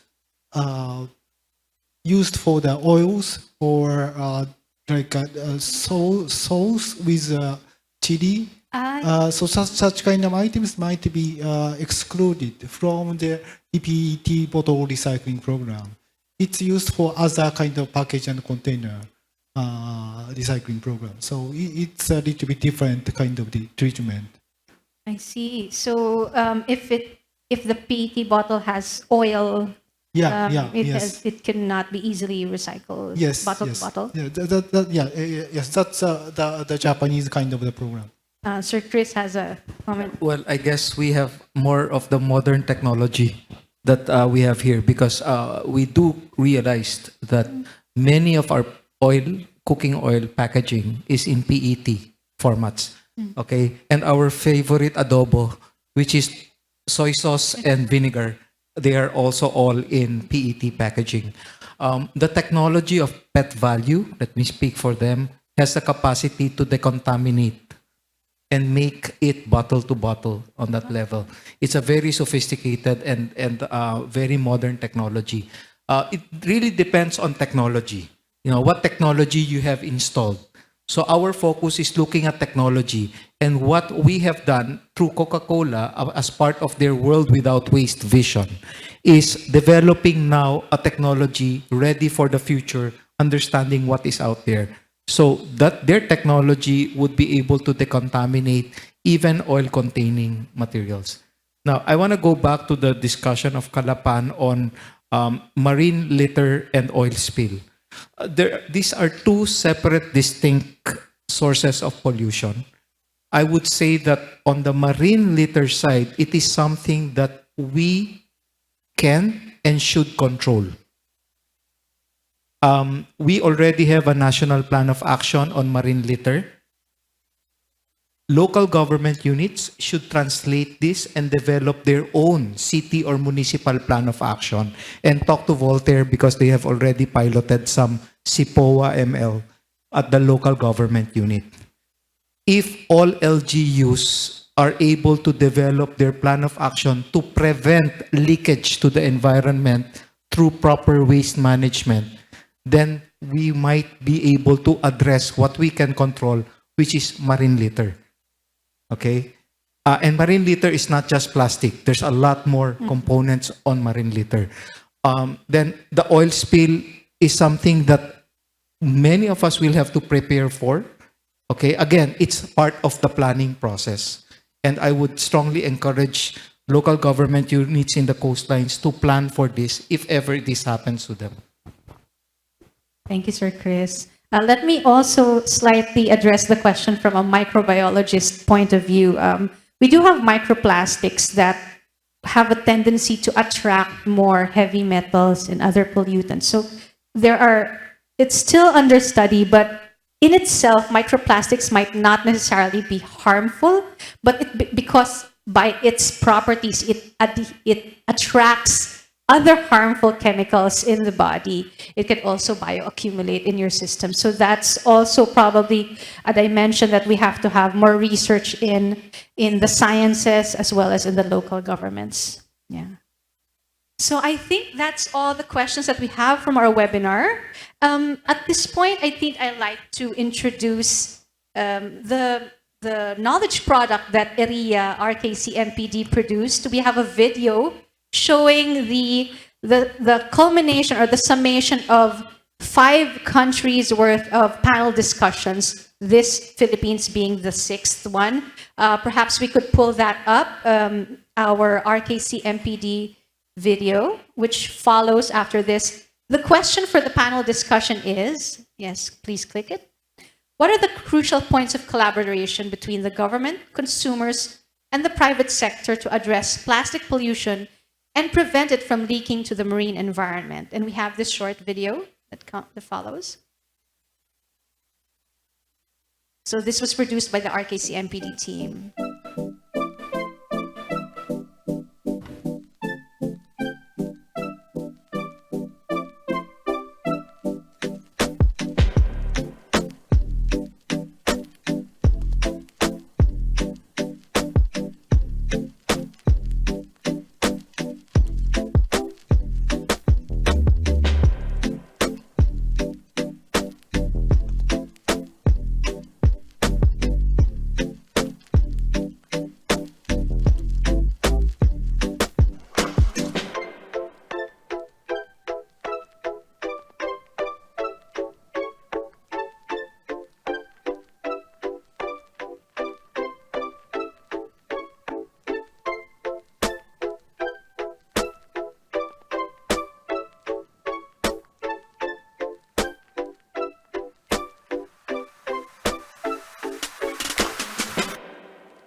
Powerful infographic.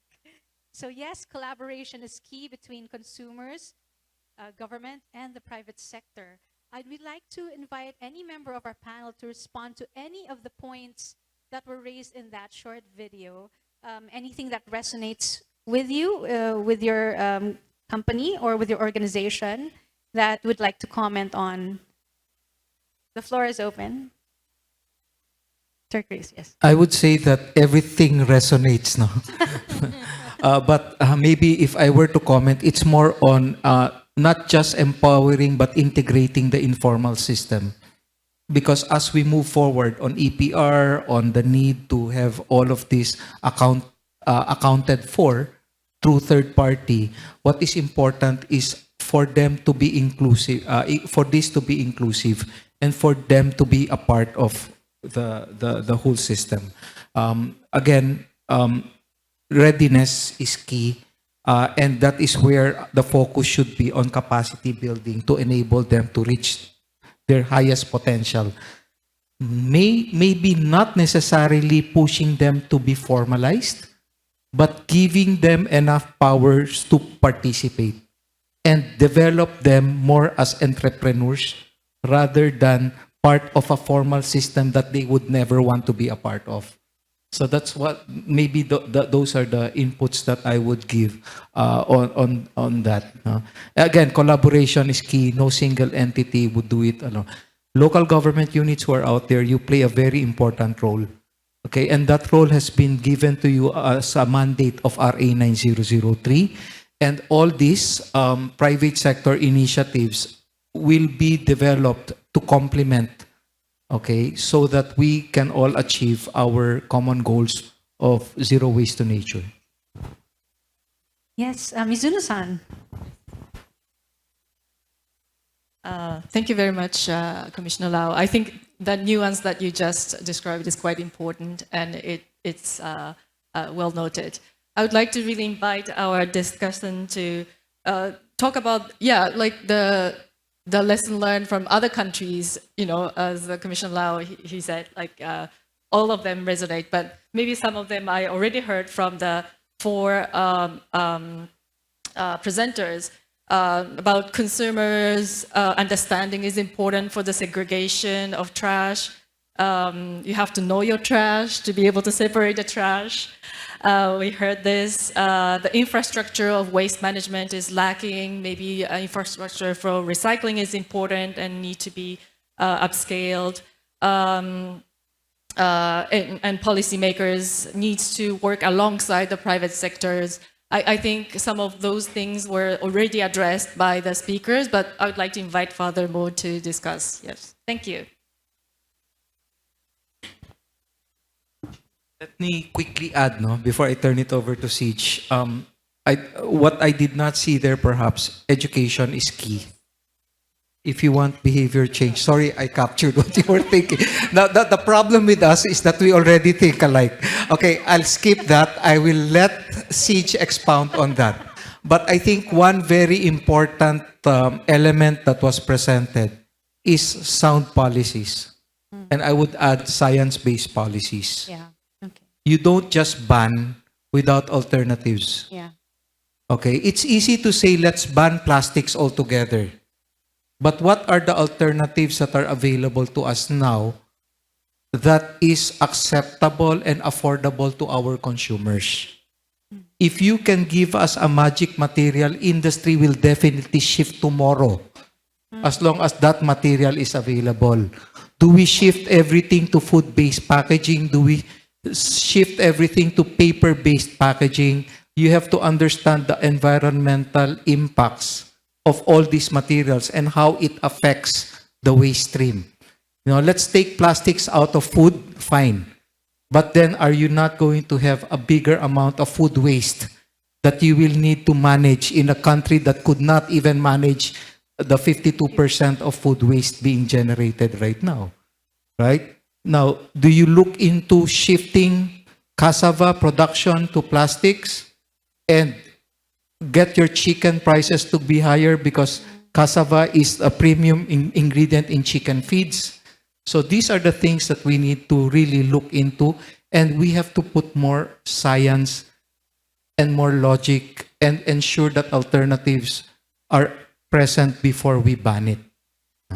I'll turn over to Siege on education. Life cycle analysis, Sir Chris, no? Yeah, exactly that. So thank you for that. I think education is a very broad word. I guess I'd like to share some of our experiences when it comes to educating innovatively on the grassroots level, people would really know that recyclable is glass and plastic and that. But you will be very surprised if they can actually connect, or if you actually give notice that they are actually doing something already without them knowing that they are. So for example, for reuse, they use their own jugs, no? We have to put that education bit into something more relatable to them. And though waste is very technical, I think what's important here is that it has to be relatable. So I'm very happy to see what our partners from Mondelez did. I have nephews and nieces who will be definitely watching that, and maybe ako rin.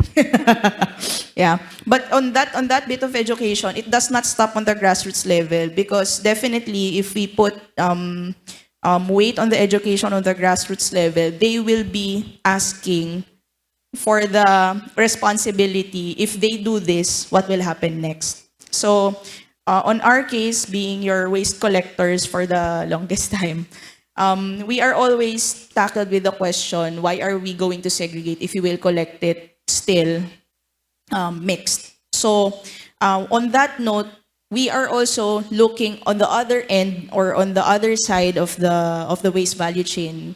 If we do collect this much on ground, if they do segregate, will our recycling partners, upcycling partners be able to carry that also? So I guess what I'm saying is education across the waste value chain, and the life cycle analysis mentioned already by Mr. Lau earlier. It means it's really a collaborative effort, but education is key, which means that we also need robust data management systems across the waste value chain, so that the science-based part to actually do the waste management and all other things that we will be coming up, or we will be thinking moving forward, is also backed up by good, robust data, and not just something that we just took out of the air. So that's something for me, and I don't know if Engineer Acosta will be adding something. Kami na nagpasahan ng mic. Okay, you just passed the mic. Go ahead. Yeah, okay. Thank you, Ma'am Melissa. So, yeah, one thing also that probably something that I can share about collaboration is that sometimes you don't have to collaborate with everything. Just find the common ground where you can both win. That's the starting point. And then later probably you can collaborate with everything. But that's one thing that we have found along the way also. If it works, in both of you will win, and you're working for a common cause, it's so much easier. So just work within that spectrum first before finding ways. Yeah. And number 2, EPR law has a big opportunity. Actually, I'm personally happy because for the longest time we've been studying different EPR laws across the world. Could it be applicable to the Philippines or not? Will it fit the institutional structure and the economic structure of the Philippines or not? But I'm happy with the result of the law. But one thing that probably that would be needed are later on the standards, because that would give clarity for LGUs, waste diverters, private sector, the academe, the research community, the government can work together. Yeah.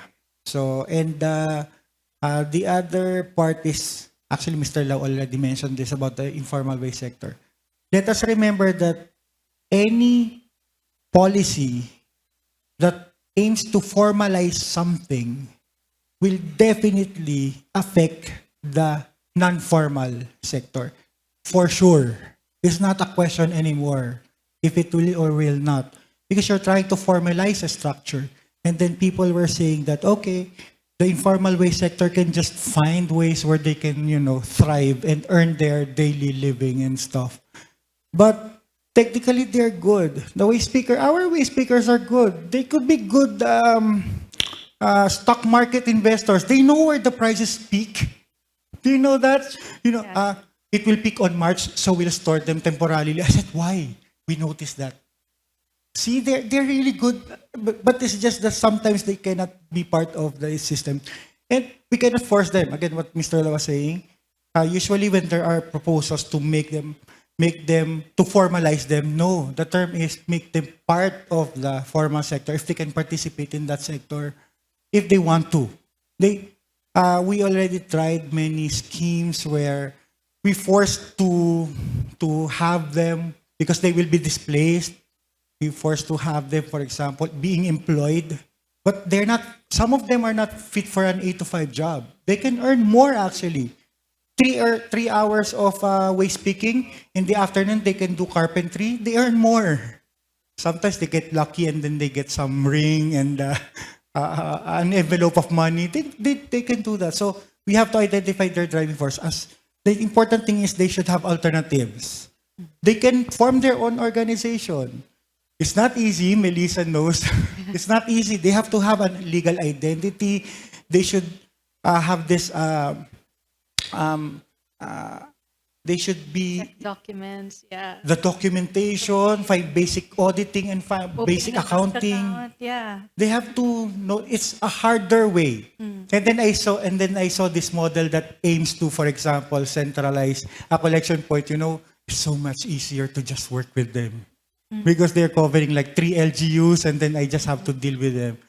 It can work both ways. It's just that we have to have space for the informal and the semi-formal to participate. Who knows? Maybe they'll be upgraded to be informal one later on or as a cooperative.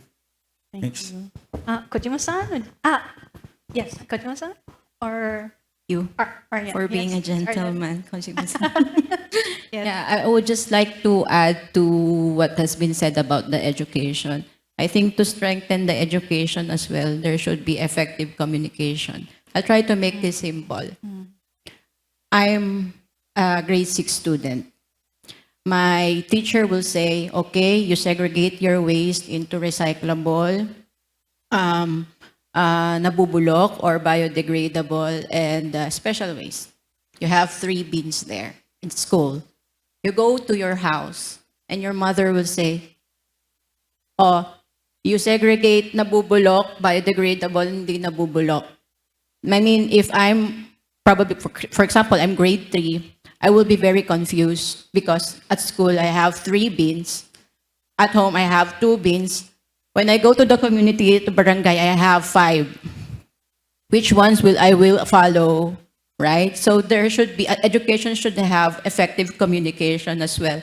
Because, mind you, these youngsters will be the next professionals. They will be the ones inheriting our problems and the solution that we devise right now, right? So that's one point.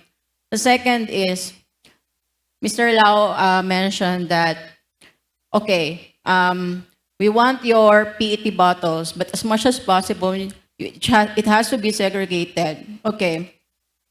The private sectors will be installing systems for recovery, and they will need the help of LGUs to communicate this that, oh, we Nestle have this recovery for your sachets in this mall, in these stores, in these sari-sari stores.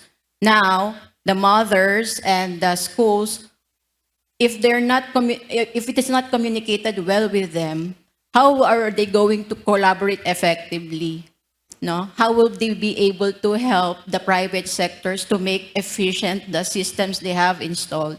So this is the area where the LGU can support. And how can LGU really support is more on the enforcement of policy. Kasi, I mean, I'm a mother. I won't follow Nestle. Why? Why should I follow Nestle? But I will follow my barangay and my municipio because there's a law or there's a policy or there's a regulation telling me na, oh, your PET bottle should go here or your sachet should go there. So, on a whole, education should be supported by effective communication, and this communication should integrate already na yung insights coming not only from the LGU but also from the private sector. So, you know, as mentioned here in the infographics, collaboration really is the key. Okay, so that's all from my side. Thank you. Yeah, let me comment about the previous speakers about how to separate the waste. I mean, it depends on how to collect waste. I mean, if schools, the kind of waste, collectors want to separately collect the biodegradables and recyclables and hazardous waste, then the students should dispose separately to that kind of way. But the household may not have such kind of services. Local governments may have if two kind of the source separation kind of the categories. Then you should follow the two categories. So it depends on how to collect the waste. That is a kind of the key to determine how to separate. And regarding, let me share the kind of education on the waste management in Japan.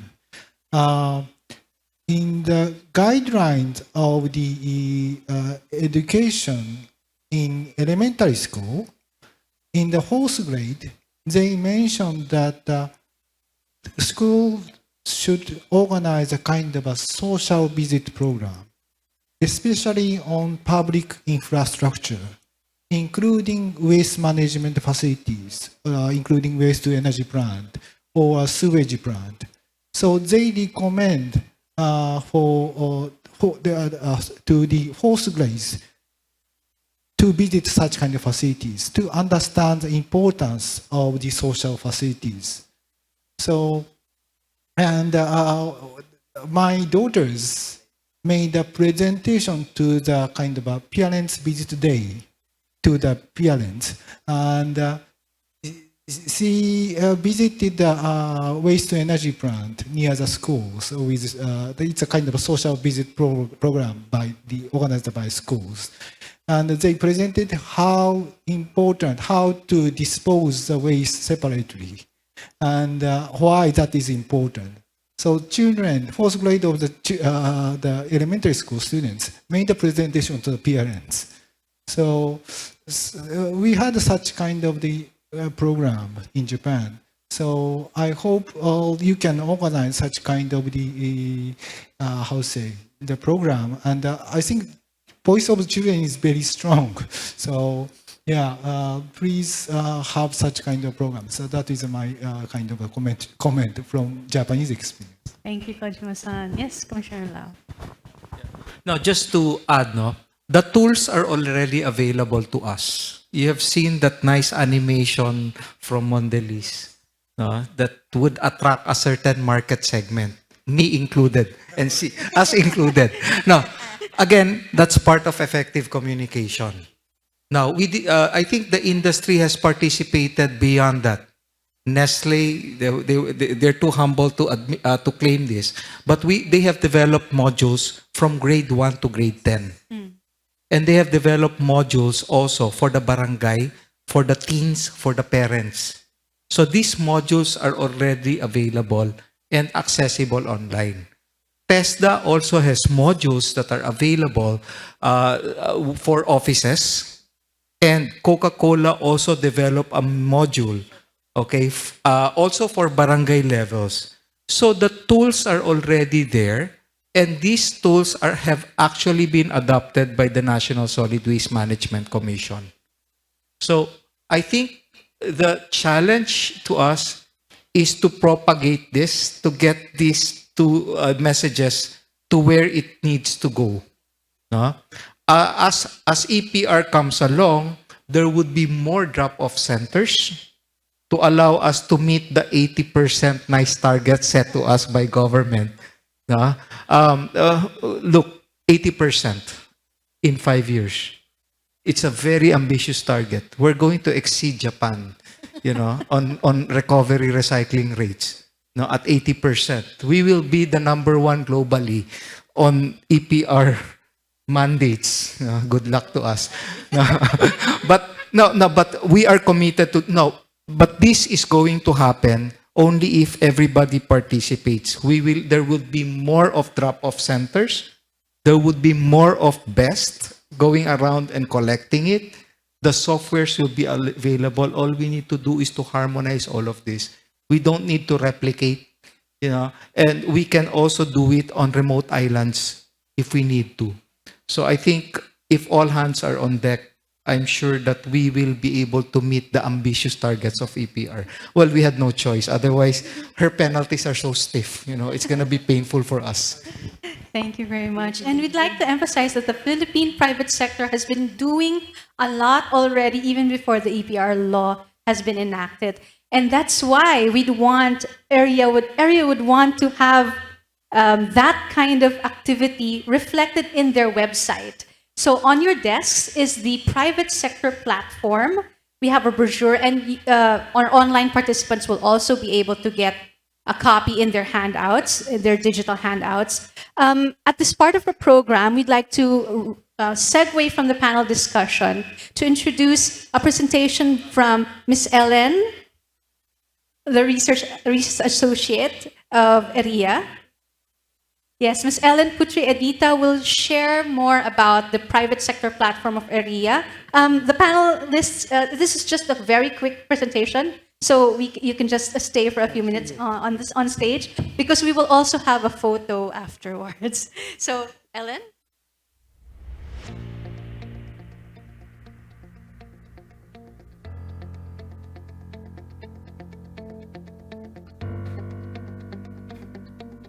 These are the top 10 countries in the world that have mismanaged plastic waste leaking into the ocean. We can see that most of them are from here, Southeast Asian countries. In fact, Southeast Asian countries plus China, Japan, and South Korea, known as the ASEAN plus 3 countries, account for 64% of the annual world mismanaged waste leaking into the ocean.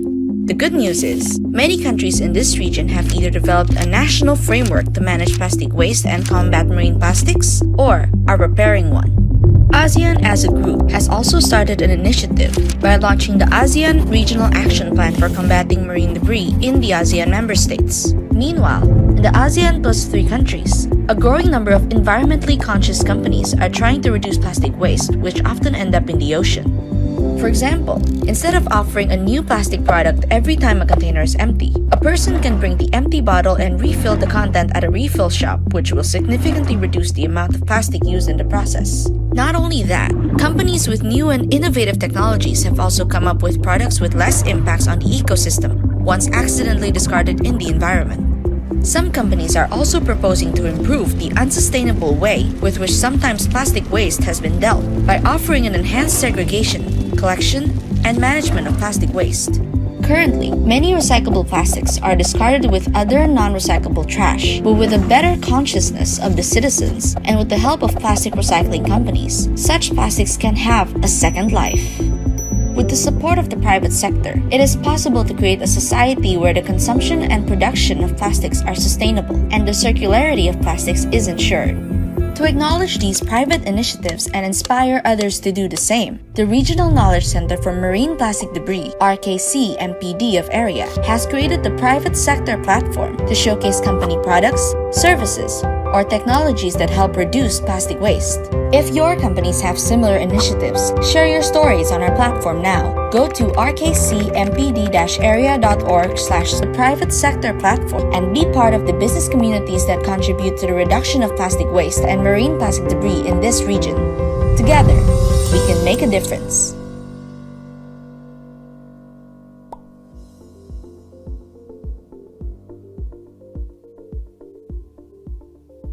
Well, thank you so much. I'll try to be quick because it's already lunchtime. I'm Ellen. I'm a research associate at the Regional Knowledge Center of Marine Plastic Debris at ERIA. And here I want to introduce about our products private sector platform. Next, please. Before that, I'm going to briefly introduce our center. So our center is a branch under Economic Research Institute of ASEAN and East Asia.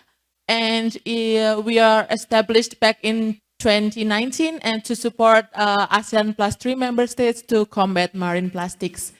We have several goals to create the regional network and to promote innovative actions, as well as to facilitate national and regional cooperation.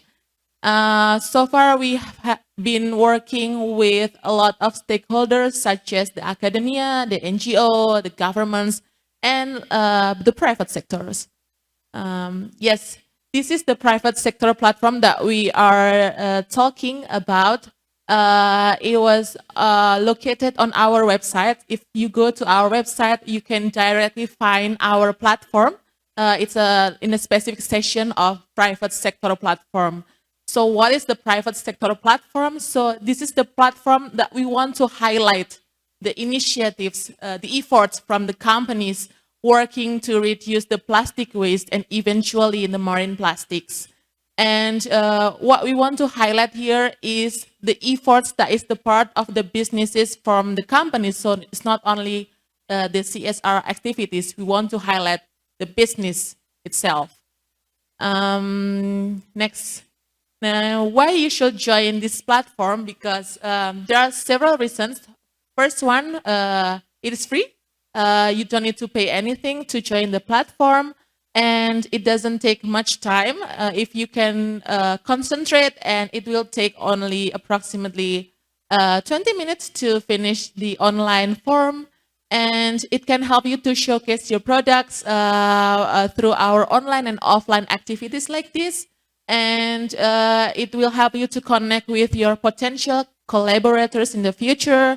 And you can also join our networks that so far we've been working with multiple stakeholders.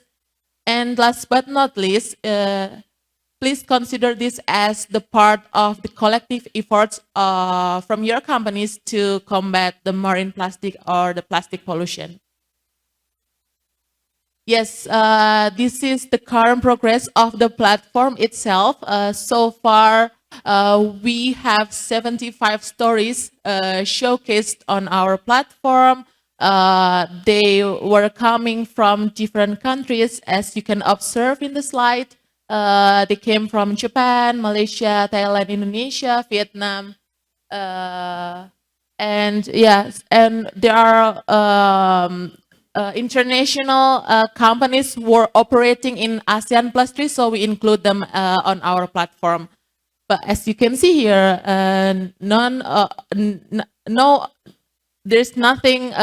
there's no private companies from the Philippines already registered and share their stories on our platform. So we hope that we can welcome your companies on our platform soon in the future. Next, please. This is the examples of several companies that have shared their platform, their stories on our platform. The first one is the Ecosystem. This is the startup from Indonesia that is working on the waste management services, where they help the customers to pick up their waste. And the second one is there is Unilever from Japan, where they have the program U-Mile that provide refillable containers for the customers. The third one is the refill station from Thailand, where they sell the product in a bulk, so they don't need the plastic packaging. And the last example is from Nelaiteh. This is the company from Malaysia, where they sell the rice straw, the straw from the biodegradable materials. Next, please. So how to join the platform? So as I mentioned before, if you go directly to our website, and you can find the private sector platform section there. All what you need to do is, the first thing is to register your account with your email, and then after registering your account, you have to log in back to your account, and you have to answer several questions about the contact information, your company profile, and the detail of the product, service, and technology of your companies. I think we will talk more about this in the afternoon session, and I hope I will show you how to register your company and finish the form together in the afternoon session. Thank you so much.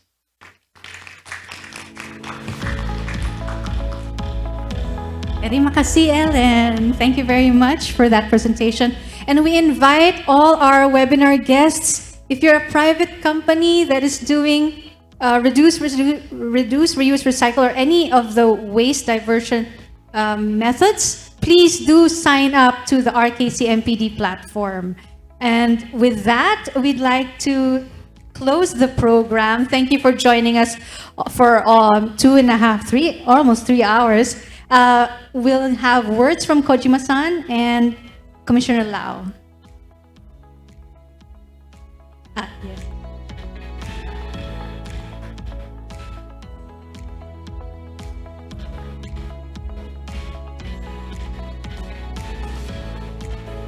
Yeah, thank you, Mel-san. Yeah, thank you very much. I think we had a good discussion, and I got a lot of the information from on the Philippines, kind of the practices and good practices regarding the marine plastic waste issue.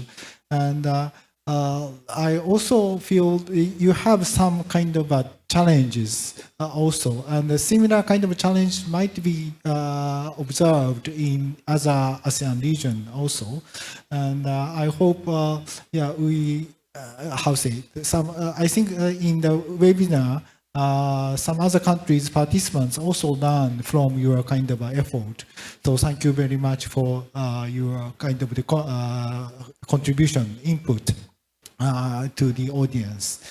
And I hope you just started the kind of EPR skill. So I hope you have a good strategy to implement the EPR regulation. And yeah, it's very kind of a, how to say, you have a high kind of the target on the recycling rate. So I hope, I think you need a lot of the kind of effort to accomplish such kind of a target. But yeah, I hope you have learned, how to say, something from other countries also, and yeah, take a good kind of, how to say, actions to improve the recycling rate. Yeah, thank you very much for your, how to say, participation. Arigatou gozaimashita. Otsukaresama desu. And Commissioner Lau. Yeah, thank you very much for those who are attending online and for those who are here. Thank you for your time in joining us. This is just the start. Interestingly, the Philippines has not submitted any programs. Not to say that we don't have any, but then we are just shy. No. On EPR, the law is there, and being good citizens of this country, we will abide by the provision of the law, and we will reach out to everyone, all stakeholders, help us to meet the targets that's set by government. We will help government to ensure that we are compliant enough, because we don't want to pay penalties. But again, collaboration is key. Everybody has a role to play, and if we do it properly, 80% is nothing. Yeah. Now, let's just be optimistic about this. Yeah, we are prepared. We have prepared ourselves. I think there are some companies who are ahead of the others. Those who are, I won't call them laggers, no? But then the companies that have to step up to the plate to meet their EPR targets, the industry is here to help you. There are other, yeah, Siege is here to collect it for you. I mean, for the LGUs, Voltaire is here to also support you. You have GIZ also, UN Habitat. There are a lot of avenues for us. But again, I would reach out to everyone. Let's do all our share, because at the end of the day, it benefits us. It benefits the planet. It benefits our country. No? This month is Earth Month. Happy Earth Month. Okay, let's continue to love Mother Earth and do our share, please. Thank you very much. Thank you very much, Commissioner Lau. And that concludes our program, our webinar. Thank you very much for joining us. The next slide, you will see how you can download our handouts. And as we play our credit slides, we'd like to invite to have a photo op with our panelists. You can play the credit slides as well.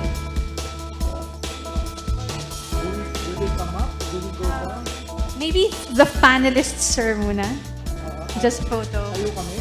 I think this would be good.